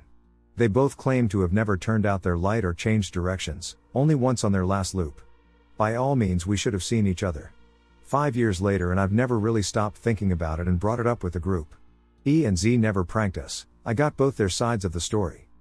From E and Z's perspective, they were also in conversation and noticed we had gone ahead, but they remained going in the same direction, walking at a faster pace to catch up to us. They did not stop or change directions. They circled in the same direction for 3 loops, then stopped and checked inside the house before waiting in front of the house for us for what they said was around 10 minutes. They decided to jog back around the circle once more before finding us. They never heard us yelling for them, and before telling them how long they were gone for, they were both adamant they had been gone for less than an hour. It's impossible we just kept missing each other, considering I and A changed directions as soon as we couldn't see them while they kept going the same direction, and the number of stops we took, not to mention the time difference. We all agree it's likely they went into an alternate dimension or reality, considering we can't find any reasonable explanation for being in the same place but on different timelines. We want to recreate the situation to test it, maybe now while we all have mobile phones, and see if those are in any way affected, but in all honesty I doubt it would happen again. Being as superstitious as I am, I think entries to different realities open randomly, but I do want to experience it myself one day. Until then, this remains the most unexplainable thing that's ever happened in our lives. It still freaks me out to this day, and I've never told anyone this except my girlfriend. So I guess a little context is in order. My girlfriend and I had been together about a year at the time and never had big problems. We are both pretty relaxed people. Never have had a big fight, never have had trust issues, the whole shenanigan. So one day I was out in front of my apartment building smoking a cigarette. This was before we lived together. I had seen her the night before, had a nice dinner, gone out to a bar, and then gone to my place, after which she took a taxi home. So as I'm standing out in front of my apartment building, she pulls up in a taxi. I wasn't expecting her and was pleasantly surprised to see her. I put out my cigarette, smiled, and walked up, saying something like, "Hey, what are you doing here?" in a very friendly way. She scowls at me and slaps me square across the jaw. Obviously I'm dumbfounded and at a loss for words, so I just kind of looked at her. She never said anything, just barged past me into the building. I followed her up to my apartment, asking her what was happening the whole way. She went into my apartment, grabbed her bag and some of her stuff she left there, and threw a few things at me, breaking a glass or two and knocking down a bunch of stuff on a shelf. She calls me a pig and says she knows everything and that I've broken her heart. I'm trying to figure out what's going on, obviously, and she stops on her way out when I touch her sleeve, glares at me again, and slaps me. She tells me something like "I hope I never see you again" and walks out. I followed her to the street, and she got in her cab and drove off. The street was pretty empty, this was maybe 8 to 9 a.m., and I watched her drive off. At this point I'm just lost for words, scared, and sad. Then, as I'm watching the cab drive away, someone hugs me around my waist from behind. I turn around, and it's her, in running clothes. She was wearing heels and a leather jacket before, and I go completely pale. She said hi in her usual happy-go-lucky tone, then noticed my look and said, "What's wrong?" I spun around, no taxi. It had literally driven away 5 seconds earlier, there's no way it could have turned in that time, and all the lights were red. I didn't say anything to her, just ran upstairs. Her bag was gone, things were still broken, and my door was still wide open. So then I told her. We were both monumentally confused, there's no way I could have mixed her up with someone else, and she's an only child. We had security check the cameras, and sure enough, there was me following a girl to my apartment. The angles weren't great, and the film wasn't great quality, but it was pretty easy to see me and my face, but hers was always hard to make out and looked a hell of a lot like her, but never a clear shot. No way it was the same girl. It still creeps me the duck out, and we don't talk about it. I think my brain tricked me into avoiding a run-in with a creepy dude. This happened about 12 years ago, when I was a sophomore in high school. A bit of background, I went to an all-girls high school in a neighborhood that had many trees and wooded areas in the middle of the city, and right around the corner from the high school was this really pretty downward sloping trail that was about a 10-minute walk to a main intersection and a subway station. We often took this trail to the station because it was secluded, so kids would sneak cigarettes there. So keep in mind I took this trail a lot, maybe 3 times a week if I was taking the subway home. Of the kids who didn't drive, about half of them took this trail home. The remaining half utilized the bus to reach a different subway station that was further away, yet still in proximity to my residence. Consequently, If I wished to accompany one of my friends who returned home via this route, I would opt for that path. This story happened in the fall, so I had just started my second year of high school and had been doing this routine a couple times a week for the entirety of the previous school year. In summary, I was very familiar with this trail. One day I finished school about an hour and a half later than usual because I had an after-school club meeting, so there weren't many people around. I left the building, turned around the corner to get to the trail, and walked to the subway. But for some reason I couldn't find it. I'd been to this trail a million times, I knew where it was, and I knew where it led. It was like I got to the spot where it usually was, and there were just trees, the parking lot, the backs of some houses, just normal stuff, but no trail. I did at least 3 circles around the whole high school, thinking maybe I'd spaced out and couldn't remember where it was. When I was a teenager I did have a lot of problems with memory, and I'd forget basic things every day like my locker combination, or I'd forget a notebook at home, stuff like that, so at the time it didn't freak me out. I was more frustrated with myself for being so dumb I'd make a stupid mistake like forgetting where the trail was. Around this time another girl who was in the club left the building, and we weren't close, but I was friendly with her, so to cover up my embarrassing mistake, I walked with her to the other bus stop and took my alternate route home instead. The next day, towards the end of the school day, our teacher got a memo from the VP to tell us that, for the time being, we needed to avoid the trail. It turned out that one of the teachers had just spotted an older dude creeping around the school, kind of lurking and trying to look in windows and spy on the students. When the teacher asked what he was doing, he ran off down the trail. The guy didn't come back, and eventually we all started taking the trail again, with a buddy, but I kind of think some part of my subconscious warned me against taking the trail that day and made me forget where the trail was. Just a super weird thing I still think about pretty often. It's like the path changed from one day to the next. This story is a bit confusing, so I'll try to simplify the events as much as possible. One day, I went to spend a weekend with some friends at another friend's house, which was in a very isolated spot in the middle of the forest, in a village in the Portuguese countryside. It was a get-together among friends, so we had some alcoholic drinks, but it was still early in the night, so no one was drunk yet. In the middle of the hangout, a friend and I decided to go for a walk in the area and take some Polaroid photos, playing a bit with the flash in the dark.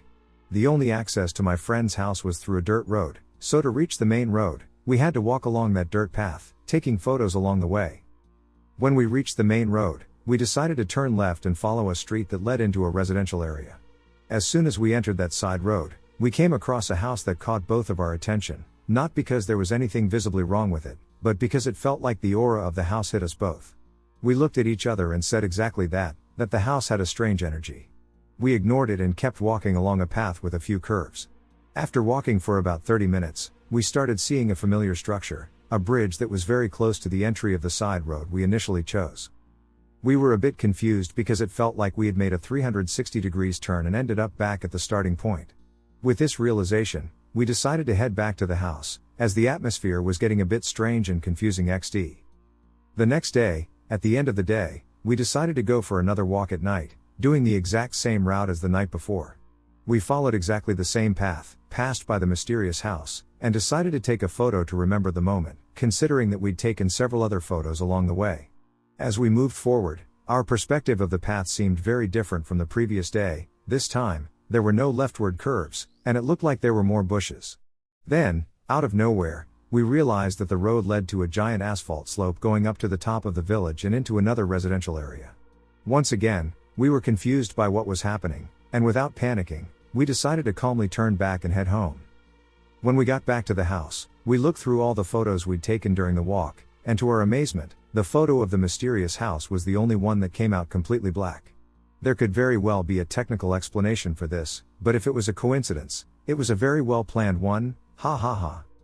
For me, the strangest part of this experience was the fact that both of us, not just one, were experiencing these events and these sudden shifts in perspective. And of course, when we got back to my friend's house, we immediately told everyone what had happened, but neither of us could tell the story coherently, and I'm sure they just thought we were starting to go crazy. Multi-witness time slip, recollection and theory. In the summer of 2005 I was between my junior and senior years of college, undergraduate. I and one of my closest comrades, who I will dictate as Jay, took a day to do some sport climbing, beer drinking, and bouldering. Now, Jay and I were both fairly seasoned climbers, and we frequented the area of Hemas Springs, New Mexico. On almost any weekend we were not tied up working. We both attend college in Albuquerque. Likewise, we had a tradition of using a certain filling station because the gentleman who worked there did not card us when we bought beer. We were both 20. Furthermore, we would frequent this filling station approximately 20 to 30 times a summer, for beer and gas, but mostly for beer. On this early July day, Jay and I were in the near vicinity of the filling station. However, we could not find the gas station. This was very unusual. We knew, within inches, the location of this filling station. After doing a few passes of the area, Jay drove his Tundra off the road to the area where the gas station was in the past. However, it simply was not there. Then it got weird. When we turned off of the road, we went down about a 1 to 2 meter embankment, and neither of us recalled the road being elevated to the station. Then, in the spot where we knew the gas station to be, the land was undeveloped and pristine. Jay stopped the vehicle, and we both exited, looking around, scratching our heads. There were no power lines, no gas stations, no car noises, no airplane noises, just an eerie and haunting quiet. After about 2 to 3 minutes of loitering, Jay and I decided we would just call the filling station. In 2005 we did not have quite the infrastructure for locating things on our cell phones, such as Google Maps and iMaps. However, you could Google a number and call if lost. And, you guessed it, no cell signal. Now, not an uncommon occurrence in the wild whereabouts of NM, but we both frequently called and texted our friends, girlfriends, and family whilst out on our climbing excursions and were not at a point where we had previously lost signal. And, to make things just downright funky, right before Jay and I decided to leave and find the road, a lone jackrabbit coyly approached us from the south. Yes, we were so familiar with the area we even had our bearings. The rabbit sniffed and approached cautiously and came to about 15 feet of Jay's Tundra. Now, I have spent much time in wide open spaces, and I have never, ever seen a rabbit exhibit that behavior. Ever. Yes, this could have been a friendly rodent looking to meet some grizzly college-aged climbers, but it was just weird. After raising our eyebrows at one another in response to the rabbit incident, Jay and I climbed back into his Tundra and hastily bolted in the direction of the road, east. And the weirdness thickened. There was no road, or we could not find the road. We drove 100 to 150 meters east, no road. We backed up and drove north, no road. Our pace and attitudes were becoming frantic.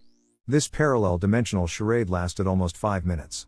We were sweating, swearing, and losing our minds. Then, out of a blur in our periphery, we found the highway.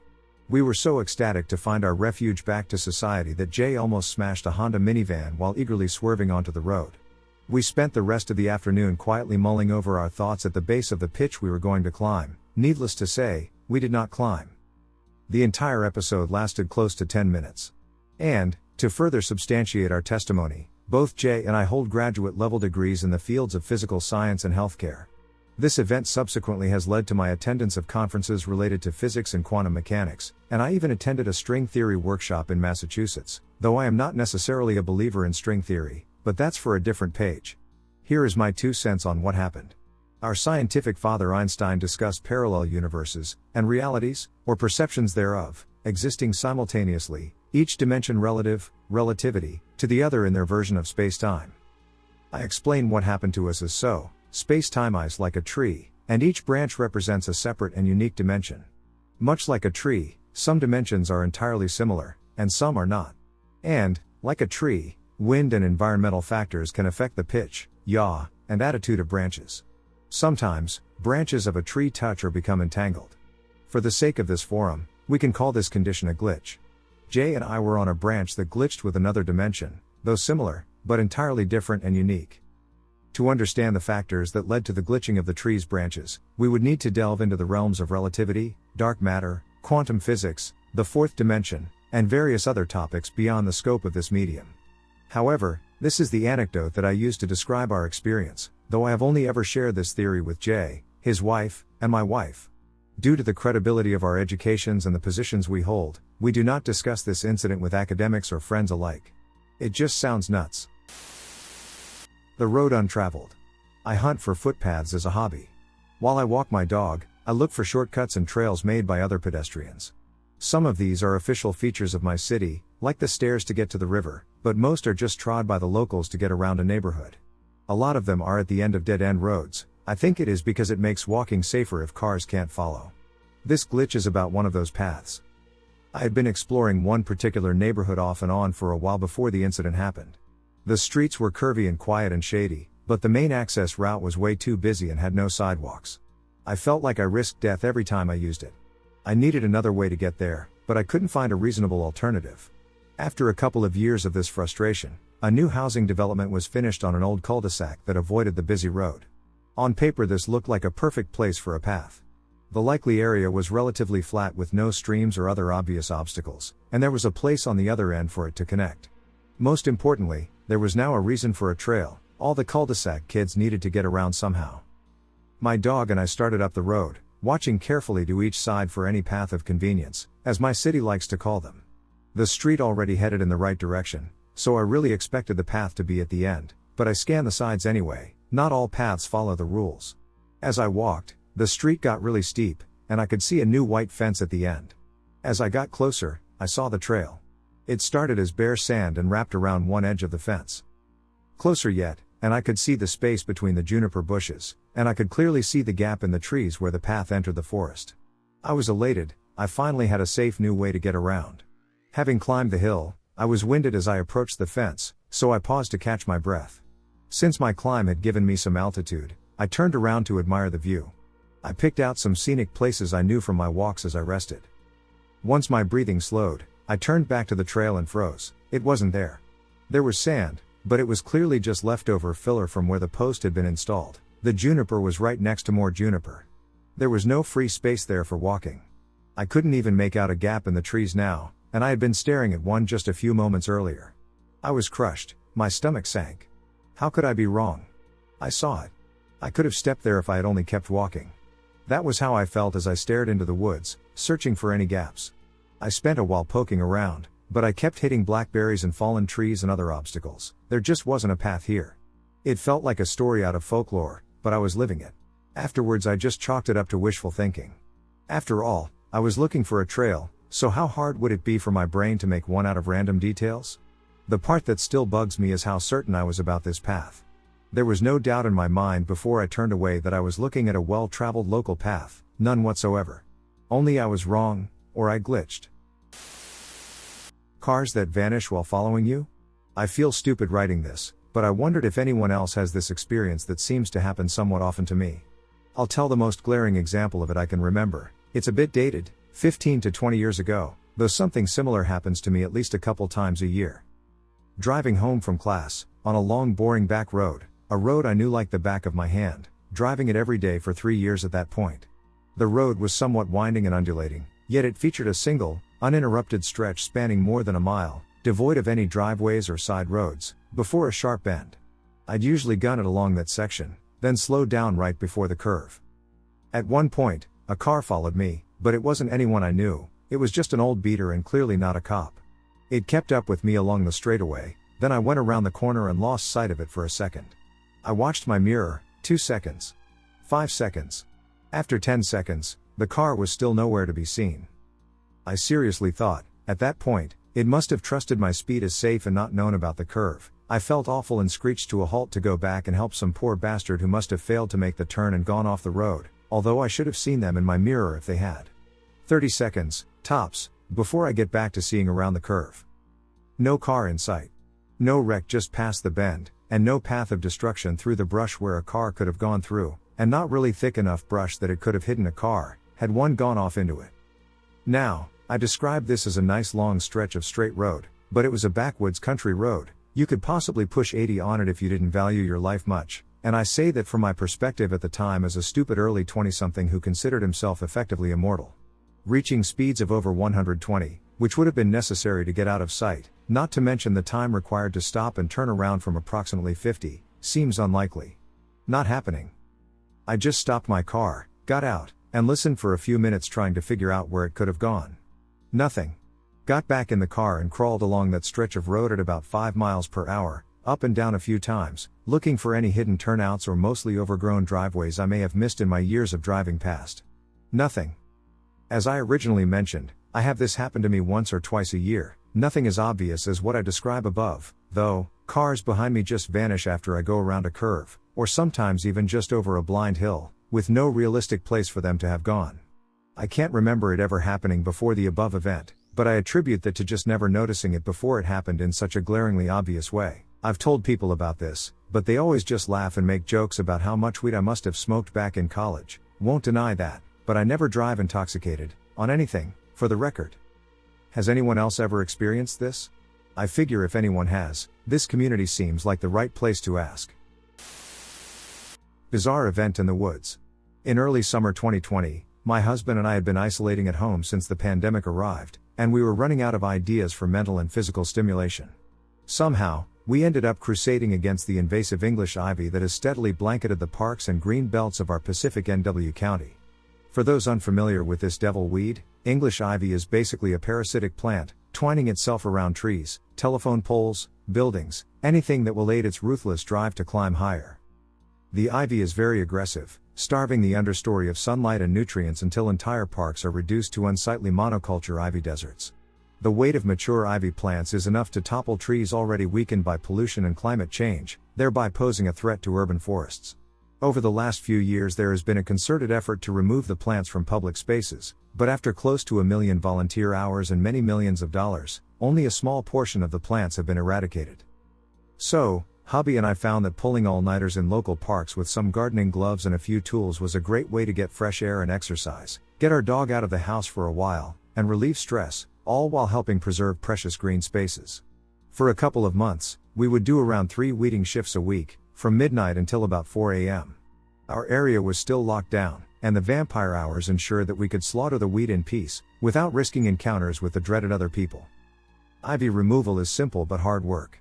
One must pull all shoots and rooted plants in a 5-foot radius around an infested tree, then cut all vines from the trunk up to shoulder height. Without being connected to the ground, all ivy higher in the tree will eventually starve and die out. Removing the roots can be very tough, depending on the age of the plant. The same with removing the vines from the tree base. Younger, thinner vines can easily be clipped with small hand pruners, while some mature vines boast feeders up to 1 foot wide, with the hardness of a thick tree branch. These have to be cut by axe, handsaw, or hatchet and are a shit to get through. The vines are also attached to the bark by a series of needle-like hairs, which on older plants worm themselves deep into the wood, making pulling the vine off the tree difficult and potentially traumatic for the tree itself. This brings me, finally, to the glitch. Along an ivy-inundated trail, there is a fence with about 25 feet of very bushy, mature ivy. We had attempted twice to starve the majority of the plant by finding a hacking through the main feeder vine, which we took to calling the mother. Twice we had cut through layer after layer of small vines to locate, then sever, monstrously huge feeders. Both times, however, there was no change in the mass of ivy, it remained stubbornly green and alive. We decided to have one last go at it, and after much hacking and sweating and colorful language, we located a massive, snake-like mother, woven around and through the fence posts like a fat and vaguely sinister anaconda. Something about it seemed so alien. The massive hairs poked out like an endless line of lamprey teeth, the loops and whirls of the twine in every direction, a Gordian knot of thick and hardened vine. It seemed to almost ripple while we stared, a roided-out beast flexing its unnatural muscles. I felt intimidated, by a plant. I could tell my husband felt put off by the thing too, standing uncharacteristically subdued and quiet at my side. Finally he seemed to shake off his disquiet and pulled out his hatchet. He eyed the spot he would cut through, reared back, and struck a hard blow. The very instant that the hatchet head cleaved into the mother, I heard a high-pitched shriek that sounded like it came from the vine he had just cut into. The shriek was medium loud, lasted about 3 seconds, and sounded exactly like one would imagine a B-grade horror film sentient plant would sound if it were shrieking in pain. My husband dropped the hatchet as though scalded and looked at me in shock. We stared at each other for a few seconds silently. I don't think either of us wanted to be the first to admit what we had heard, but I eventually managed to ask him if he had heard that, to which he instantly responded, "It screamed at me." I am a pretty grounded person. I have never in my 40-plus years experienced anything mysterious, anything that couldn't be explained through logic and critical thought. I have never seen an alien spacecraft or a ghost, never had a dream that accurately predicted future events, or heard my toddler discussing his days of doing the Charleston with his favorite dame. I am a firm atheist, don't read my horoscope, and have zero belief that my quartz mineral specimens are working some subtle magic upon my chakras. My husband is much the same, a grounded and rational person with the same lack of mystery encounters in his past. We don't spook easily, we don't jump to conclusions. But this was ducking bizarre. I tried to find something to explain what we heard. The fence was made of wood, it wasn't the groaning of metal from the force of my husband's hatchet blow. It was nothing like the sound of tree branches creaking in the wind, and it was a windless night besides. It did not sound like any animal I have heard before or since, and I was raised in these woods and mountains and have encountered plenty of wildlife. Also, having witnessed the behavior of animals in the wild many times, it would be very odd for any creature to have remained within the ivy during all the shaking, hacking, and cutting done previous to the final chop. That being said, if anyone knows of any smallish animal that inhabits PNW urban forests and has a distress or mating call that sounds like it came straight from the soundtrack of a low-budget Roger Corman flick and is unafraid of humans swinging hatchets, let me know. I've even considered developing a fully do, especially as we had been extremely isolated for months at this point, our only contact being our 3 children. However, neither of us has ever knowingly experienced any psychological disorders, and in the year since this event, nothing further out of the ordinary has happened. Additionally, for one of the 2 generally accepted methods of sharing delusions to have occurred, either one of us would have had to have already been in the midst of a psychotic episode and imposed the delusion upon the other, or both of us would need to be very much predisposed to psychosis and trigger the symptoms in the other person. For a couple in their early and late 40s with zero history of mental illness, both of these feel like far too much of a reach. However, as isolation and lack of socialization outside the family/primary relationship are known risk factors, I am open to even this remote possibility. Sorry for the long read. This happening, haha, may seem like something silly or inconsequential to some of you, but if you had been there and felt the utter strangeness in the air, if you had heard that alien shrieking, you might feel differently. Needless to say, we have not been back to that particular trail and have abandoned our quest to obliterate invasive ivy from the area. Now we just binge Netflix like normal people. My cat found a wormhole and then pretended nothing happened? Background: I have a young cat who is really smart and really naughty. She is allowed outside during the day, but she's also afraid of birds, lol, so she prefers it if I or my partner are outside with her. However, she really wants to be out at night, so bad, and she knows she's not allowed. She used to try to bolt if the door was opened even for a second, but we wised up to her, and now she tries to be stealthy. It doesn't work on me because I've got her number, but my partner can be oblivious sometimes, and she'll take the opportunity to slip out. I like to read, smoke, and drink on the back deck at night, and there's a huge glass panel door that she can jealously watch me through. Sometimes she stays by the door the entire time, especially when the moths are out, but sometimes she gets bored and goes to her spot on the couch. And now for story time. One night, I'm out reading and drinking, and I hear a soft thump on the deck. I look up, and there she is, that little rat. I start scolding her for being out at night, assuming my partner accidentally let her out. And she ignores me, doing her usual routine of standing up on her haunches and smelling this particular spot on the wall. It's an unusual posture, and it looks really funny and distinctive. As I'm still scolding her, she meanders under the table just out of my reach. I look under, but she seems to have disappeared into the shadows. I know she'll eventually want to come back in, so I don't pursue her, that just makes her stay away. So I get up to go in and refill my drink, and berate my partner, and what do I see? She is in her usual spot on the couch, completely passed out and asleep. I start yelling for my partner, and she wakes up slightly, looking at me through drowsy eyes. I saw her outside less than 2 minutes ago, and my partner said they hadn't gone out at all recently. I wondered if there was a cat who looked like her, but she's so distinct down to her extra hangy primordial pouch and silly little quirks, and clearly the cat outside knew me and was comfortable with me. We also don't have many strays around here because we border the wilderness and they can't survive. I know all my neighbors' cats, and they definitely don't look or act like mine. Where did I go? I'll try to explain it the best I can. It sounds inexplicable. This has never made sense to me, and I think about it on occasion because I could never figure it out. It happened about 10 years ago. I prefer not to disclose my exact location, but it is a town in the Midwest. It bothers me because it doesn't make sense. I was driving through a city of about 200,000 people, and my parents live there, and the exit to get to their house was the last one before you left the city. Driving east to west. I missed the exit and didn't want to swerve at the last minute because there was traffic on the interstate. But then, I left the city, and anyone who lives in a Midwestern town knows that once you get past the last exit, you can go for miles before you even get a place you can drive off on. So basically I figured I'd just keep driving until I finally found a road to get off on and turn around. Anyway, I just kept driving. Then I saw those big interstate signs you see above you, but they were all rusted. There were no signs in sight. Just T-posts. I thought maybe it was due to road construction.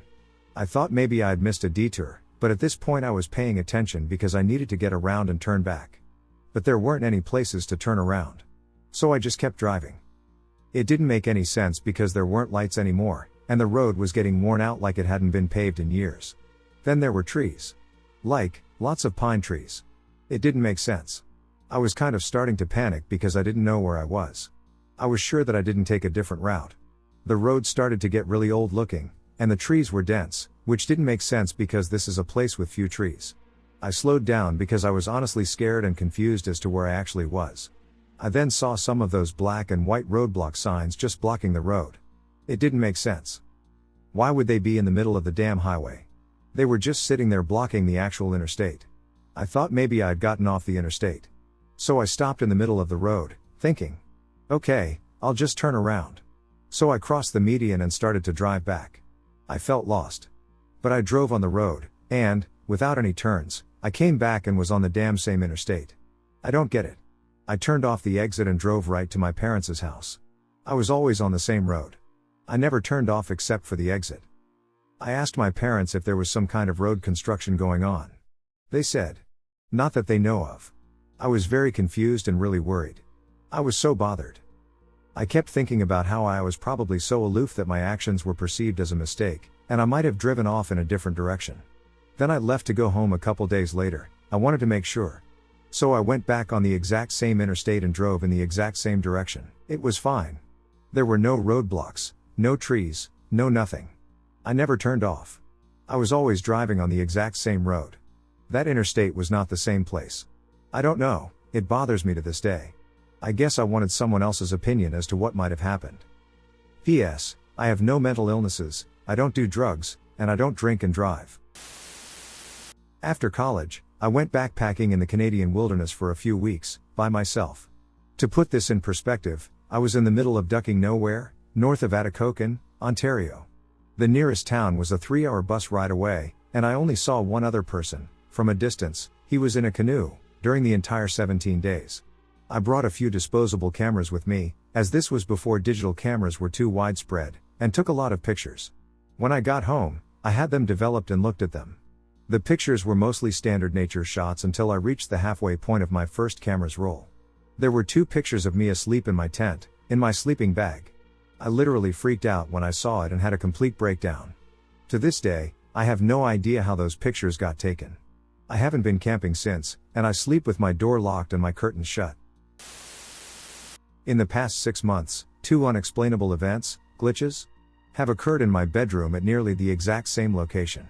I have not shared the details of the first event with anyone, as it is the kind of experience that can lead one to question their own sanity, and I did not wish to draw attention to it. But thankfully my wife has been with me each time, and we've both fully witnessed everything from 2 different vantages, which is extremely fortunate for both of us to have each other to feel crazy. Event 1, 6 months ago, we are lying in bed watching TV with the lights on in the bedroom. Facing the TV, I'm on the right side of the bed, and she's on the left. There is about 6 feet of space between our bed and my computer desk/office area. On her nightstand is a wine bottle displayed in a fake stiletto heel that is made for displaying wine bottles. So, as you can probably imagine, the wine bottle is tipped back toward the wall when it sits on this stiletto heel thing. As we are watching our show, out of nowhere we hear and feel a deep and powerful thump on the carpet floor. She looks over and down and says something like WTF. I jump up and come around the bed, and there is the wine bottle, sitting in the middle of the floor between the bed and my desk with bubbles as if it were just shaken. We just look at each other with profound confusion. Not only is the bottle always leaning in the opposite direction, but the stiletto is undisturbed. The stiletto also has a huge toe on it that covers the base of the bottle to secure it, which it would have had to clear. There are always some other day-to-day pocket items that it would have had to also clear if it rolled off the table. None of it was moved. The wine bottle just appeared there, loudly, somehow. Event 2, last night, I'm on the right side of the bed, she's sitting at the desk. We both have the same model of e-cig, but hers is silver and mine is blue. Other than the color, they are exactly the same. I am using my e-cig in bed, thinking, God, this tastes bad, because the coil needs replaced. She had just replaced hers earlier in the day. So I get up from the bed to walk over to the desk where the coils are when suddenly my e-cig just appears out of thin air at my desk right in front of wifey. Neither of us saw it appear, but we both noticed it fall onto its side and rock back and forth for a second. I look down, and her e-cig is in my hand. We just don't know what to think about any of this. It's good to laugh about with her, and again, I'm so thankful she's been there each time so I don't think I'm crazy. Anyway, just wanted to share. I haven't told anyone about it in a long time. Every now and then, the memory resurfaces. I don't remember the exact year. All I know is that I was either 14 or 15 years old. I spent time with my two closest friends on a daily basis, and they were approximately the same age as I was. Almost every day we'd go to the woods and hang out at the spot. We'd just hang out and eat and talk. We were never really into drugs or anything, so that definitely can't be an explanation. One day after school we decide to go chill at the spot. By the way, they'll call my friends John and Ben. Ben is a little overweight. So we're on our way to the spot, and John starts crying. He doesn't know why he's crying, and neither do we. He's not sad. Tears are just coming out of his eyes for no reason. But this has happened before. Whenever we discussed ghosts or the paranormal, John's eyes would fill with tears. I've always enjoyed scaring people, so I said something like, "There's probably just a demon close by. No big deal." It made John smile, but then Ben said, "That dog just scared the shit out of me." I followed his eyes and saw a medium-sized snow-white dog standing in the middle of the pathway just ahead of us. I immediately felt terrified. There was no collar, and it wasn't moving. It looked like it was staring right at John. It didn't wag its tail or bark or anything. Ben crouched down and patted his legs and tried to get the dog's attention. "Here, boy." But nothing. The dog kept staring at the same place. Maybe it was just the way things added up. We usually aren't the type to run away over a dog looking at us, but it just didn't feel right, and we all agreed to leave. I looked back multiple times and saw that the dog was in the exact same place, still looking in our direction. We went back to John's and spent that Friday night at his house. We talked about that dog and John crying a couple times throughout the night. But for the most part we just played Smash Brothers and ate taco salad. His mom made the best taco salad. We usually woke up really late at John's house. It must have been sometime in the afternoon when we decided to leave. We all felt pretty weird about going back to the woods, so we decided to go to the park. I don't recall who found it, but one of us stepped on a drain cover on the street and felt it shift. Whoever it was tried it again and saw that it could move quite a bit. We inspected it. The whole cover could be removed. Normally these things would be welded down, but for some reason this one was loose. Naturally, we lifted the cover, entered the space underneath, and then slid it back on to avoid detection. It was quite awesome. To our surprise, the space was quite clean, and we spent an enjoyable hour or two inside, listening to music on my phone. There was a decent-sized hole next to us. It looked like it went only 10 or so feet in and then opened up. It looked like there was a brick wall on the other side. We played Not It, and Ben ended up having to squeeze in and tell us what was on the other side. It led to the sewers. Once you get to the opening, small bits of sunlight would shine in from the manhole above. We knew we had to get down there. Unfortunately, there was a pretty big drop to the bottom. There were some metal bars attached to the brick that formed a ladder. However, this ladder only made it down about halfway. We immediately went back to the first part of the drain, and John went back home to get some rope. When he returned, his little 10-year-old brother was with him. None of us wanted him there, but if we didn't let him hang out with us, we knew he would tell. We let Ben tie the rope to the top metal bar in the opening. He was a Boy Scout, so we figured he'd be the best at it. He crawled back out and told us he didn't want to be the first one to go. We played Not It again, and John lost. John climbed through, grabbed the rope, and started working his way down, using his legs against the walls to make the descent sturdier. I followed and got down the same. It wasn't too difficult at all. Ben came down next and had a harder time, but he made it down just fine. John's little brother, after saying, "Okay, this time I'll do it," several times, finally made his way down. It felt damp and gross at the bottom, but it was also kind of awesome. There were two large pipes that went in different directions. It looked like there was some sort of fungus growing in the corners, which concerned Ben for some reason. John always had a keychain on him, and on that keychain was a small flashlight. Good thing too, because none of us wanted to climb back out anytime soon. He shined the light down each tunnel, and we tried to inspect it the best we could from our position. We chose the one that looked the cleanest and started going down it. We were only 10 feet in when John's brother started complaining. "I don't want to be in the back. I don't think this is a good idea. I want to go home." We told him we'd be gone soon, and if he stayed in the back, he'd be able to escape a sewer monster. I'm not sure how far we went down that tunnel, but it was obviously too far. Shining the light down both sides showed nothing but darkness, and we started hearing squeaks from rats up ahead. We decided to turn around, disappointed that we found nothing exciting. It was probably only a few seconds after we turned around when we noticed that the trail of water underneath us was starting to get wider and was flowing. Complete panic. Ben pushes John's little brother out of the way and moves back towards the entrance as fast as he can. We follow behind him. I don't remember us saying much at the time, except for a lot of ducks and shits. We hear a huge thunder strike and start moving even faster. I wanted to just push John's brother out of the way, but I didn't. The water was flowing faster and faster. Our legs had to get wider and wider. I didn't want to get my pants wet. I didn't want my parents to know. It took a while, but we made it to the opening, and Ben was already on the rope, climbing up with his legs against the walls. There was no more sun shining through the open parts of the manhole. Water was falling through. A huge stream was gushing out of the hole we had to climb back through. Ben was getting soaked trying to climb. The water was pouring on his head. We were shouting at him, telling him to hurry. It was a terrible idea. This was all a bad idea. Why the duck did we do this? He grabbed at the ledge of the hole, and his hand immediately slipped off. He made no sound till he hit the bottom. A huge squeal-like sound came from him. He landed flat on his back, making a splashing sound. He lay there making a gasping sound before he started to breathe normally and then cry. We didn't know what to do. John's brother kept saying he wanted Mom, and John looked like he was about to start crying himself. I knelt down and asked Ben where it hurt, and he immediately cried, "Don't touch me. Don't touch me. Get my dad." We're still panicking, but we start climbing up. John's brother goes up first and quickly but takes a long time trying to get through the hole. The current is strong and pouring, but he makes it through.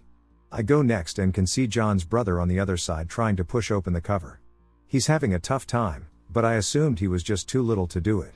I climb through the small current in the hole and get to him. As soon as I get to him, I put my hands on the cover and start pushing. It doesn't budge. I feel one of the worst feelings I've had as I look through the only opening. A large truck was parked on the side of the road, with its front tire right over only a loose cover.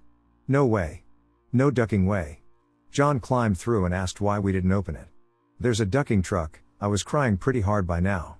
John's younger brother was yelling for his mother, and I couldn't imagine what Ben was thinking. His face could have been underwater by then for all I know. Things get fuzzy here. Things skip around. We are all screaming, but the storm is too loud for anyone to hear us. I can see John trying to punch open the cover while crying. And the last thing I remember from it was darkness. Floating in darkness and not being able to breathe. I could feel movement at my legs. It was probably John and his brother kicking around trying to find air. And then nothing. I felt absolutely nothing for an unknown amount of time. Then, I experienced a sudden feeling of being sucked into lights. It's the only way I can seem to describe it. John and Ben were back in the woods. I was looking at John, and Ben was looking at a white dog on the trail ahead of us. There was no opening of the eyes. There was no waking up. We just existed again. We all looked at the dog, and then John began to shake as tears poured out of his eyes. There was no actual crying. No weeping. He was silent. Both Ben and I cried. I don't know how long it took us to speak, but when we did, we couldn't say much. We all knew what happened. We all experienced it. We were all confused. We all died. At some point during that, the dog left. None of us saw him leave, but he did. When we were able to, we all just went back home. We promised to talk about it the next day, but we didn't. A flood hit around 4 or 5 o'clock. It was the same flood that claimed our lives. My dad's car was totaled because he left it in the street. We talked about it a few times after it happened, but we have no explanation. I tried telling my mom about it, but she thought I was crazy. She had me see a therapist for a few months. I ended up having to go to an alternative school from social issues, and I haven't talked to John or Ben in 2 years. I lost 4 hours in an instant. This incident happened in Winnipeg, Manitoba, in the late spring or early summer of 1999.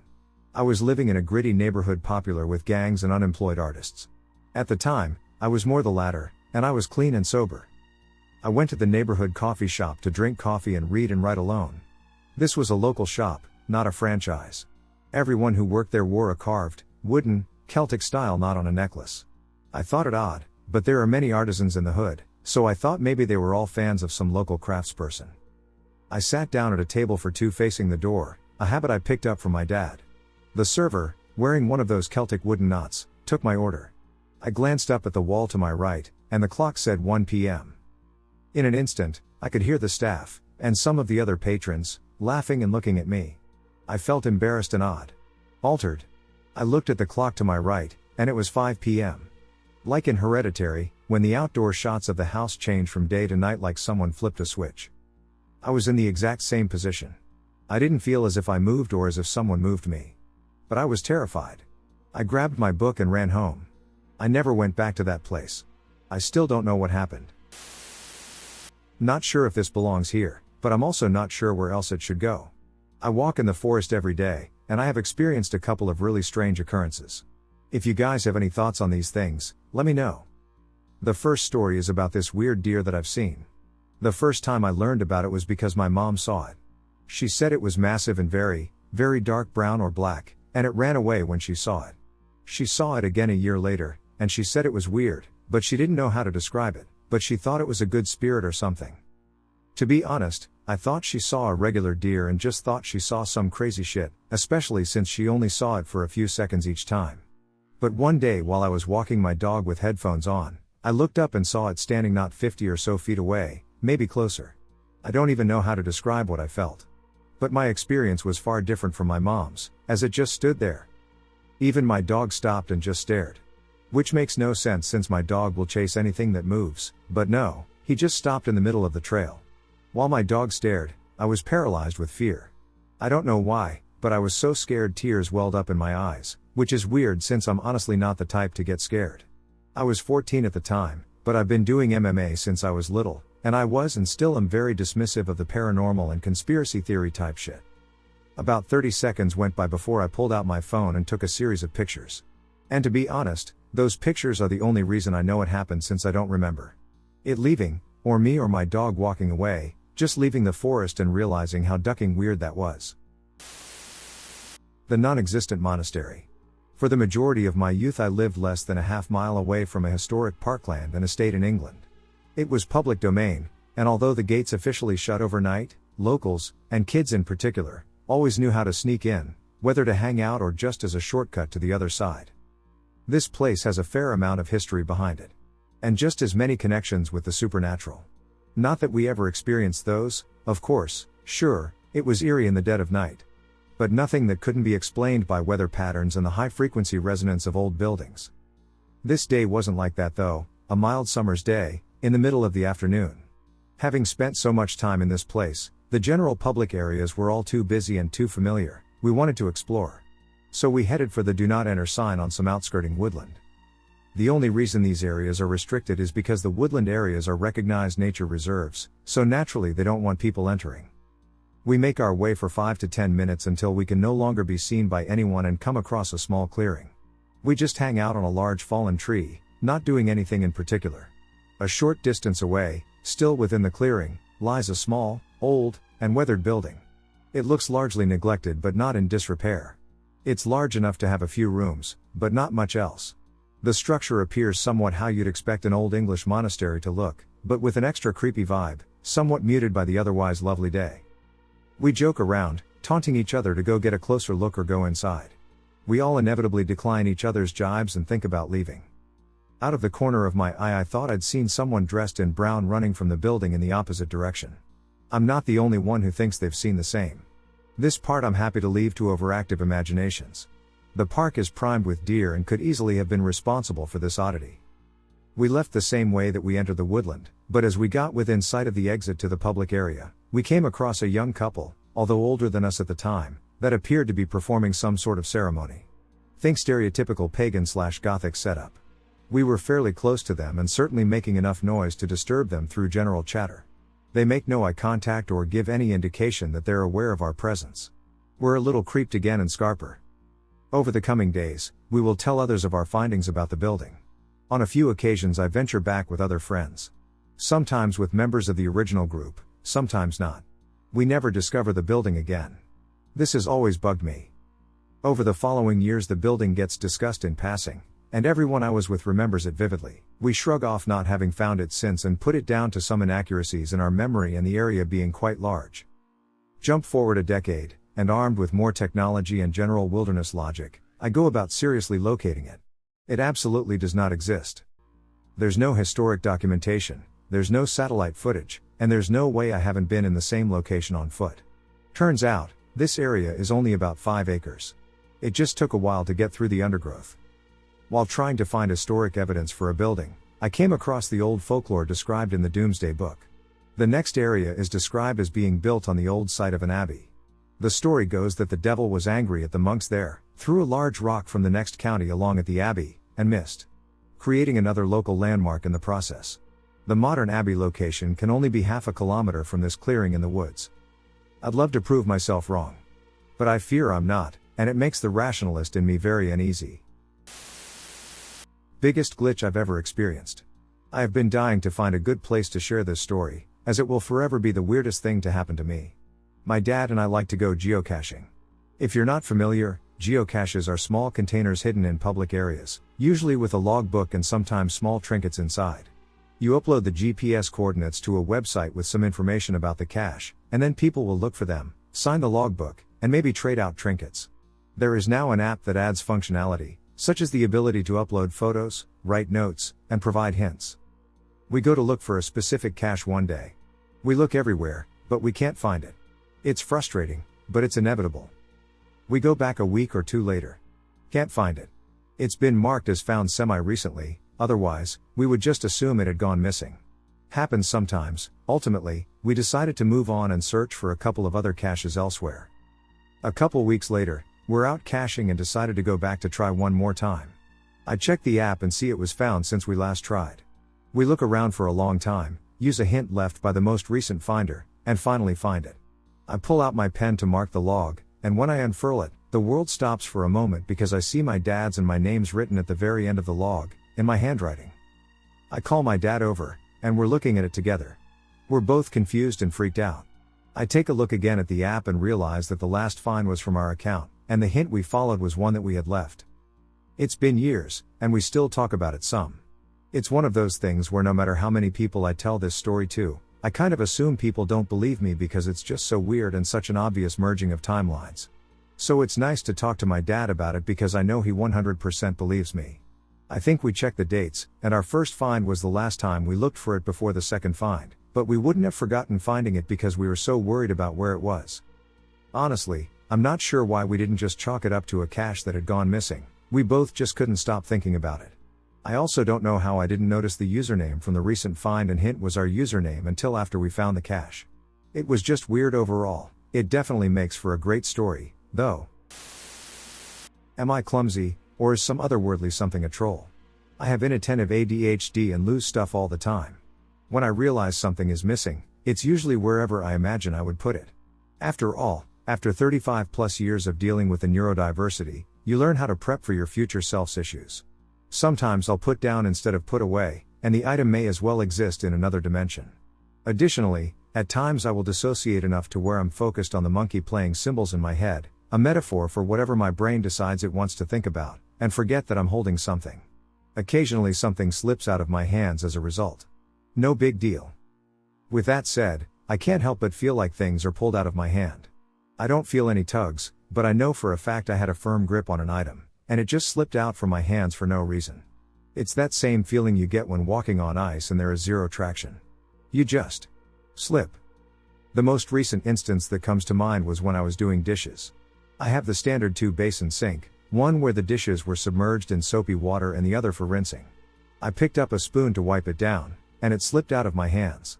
You may be saying to yourself, "Chickenfly, it just came out of soapy water. It slipped because it's soapy."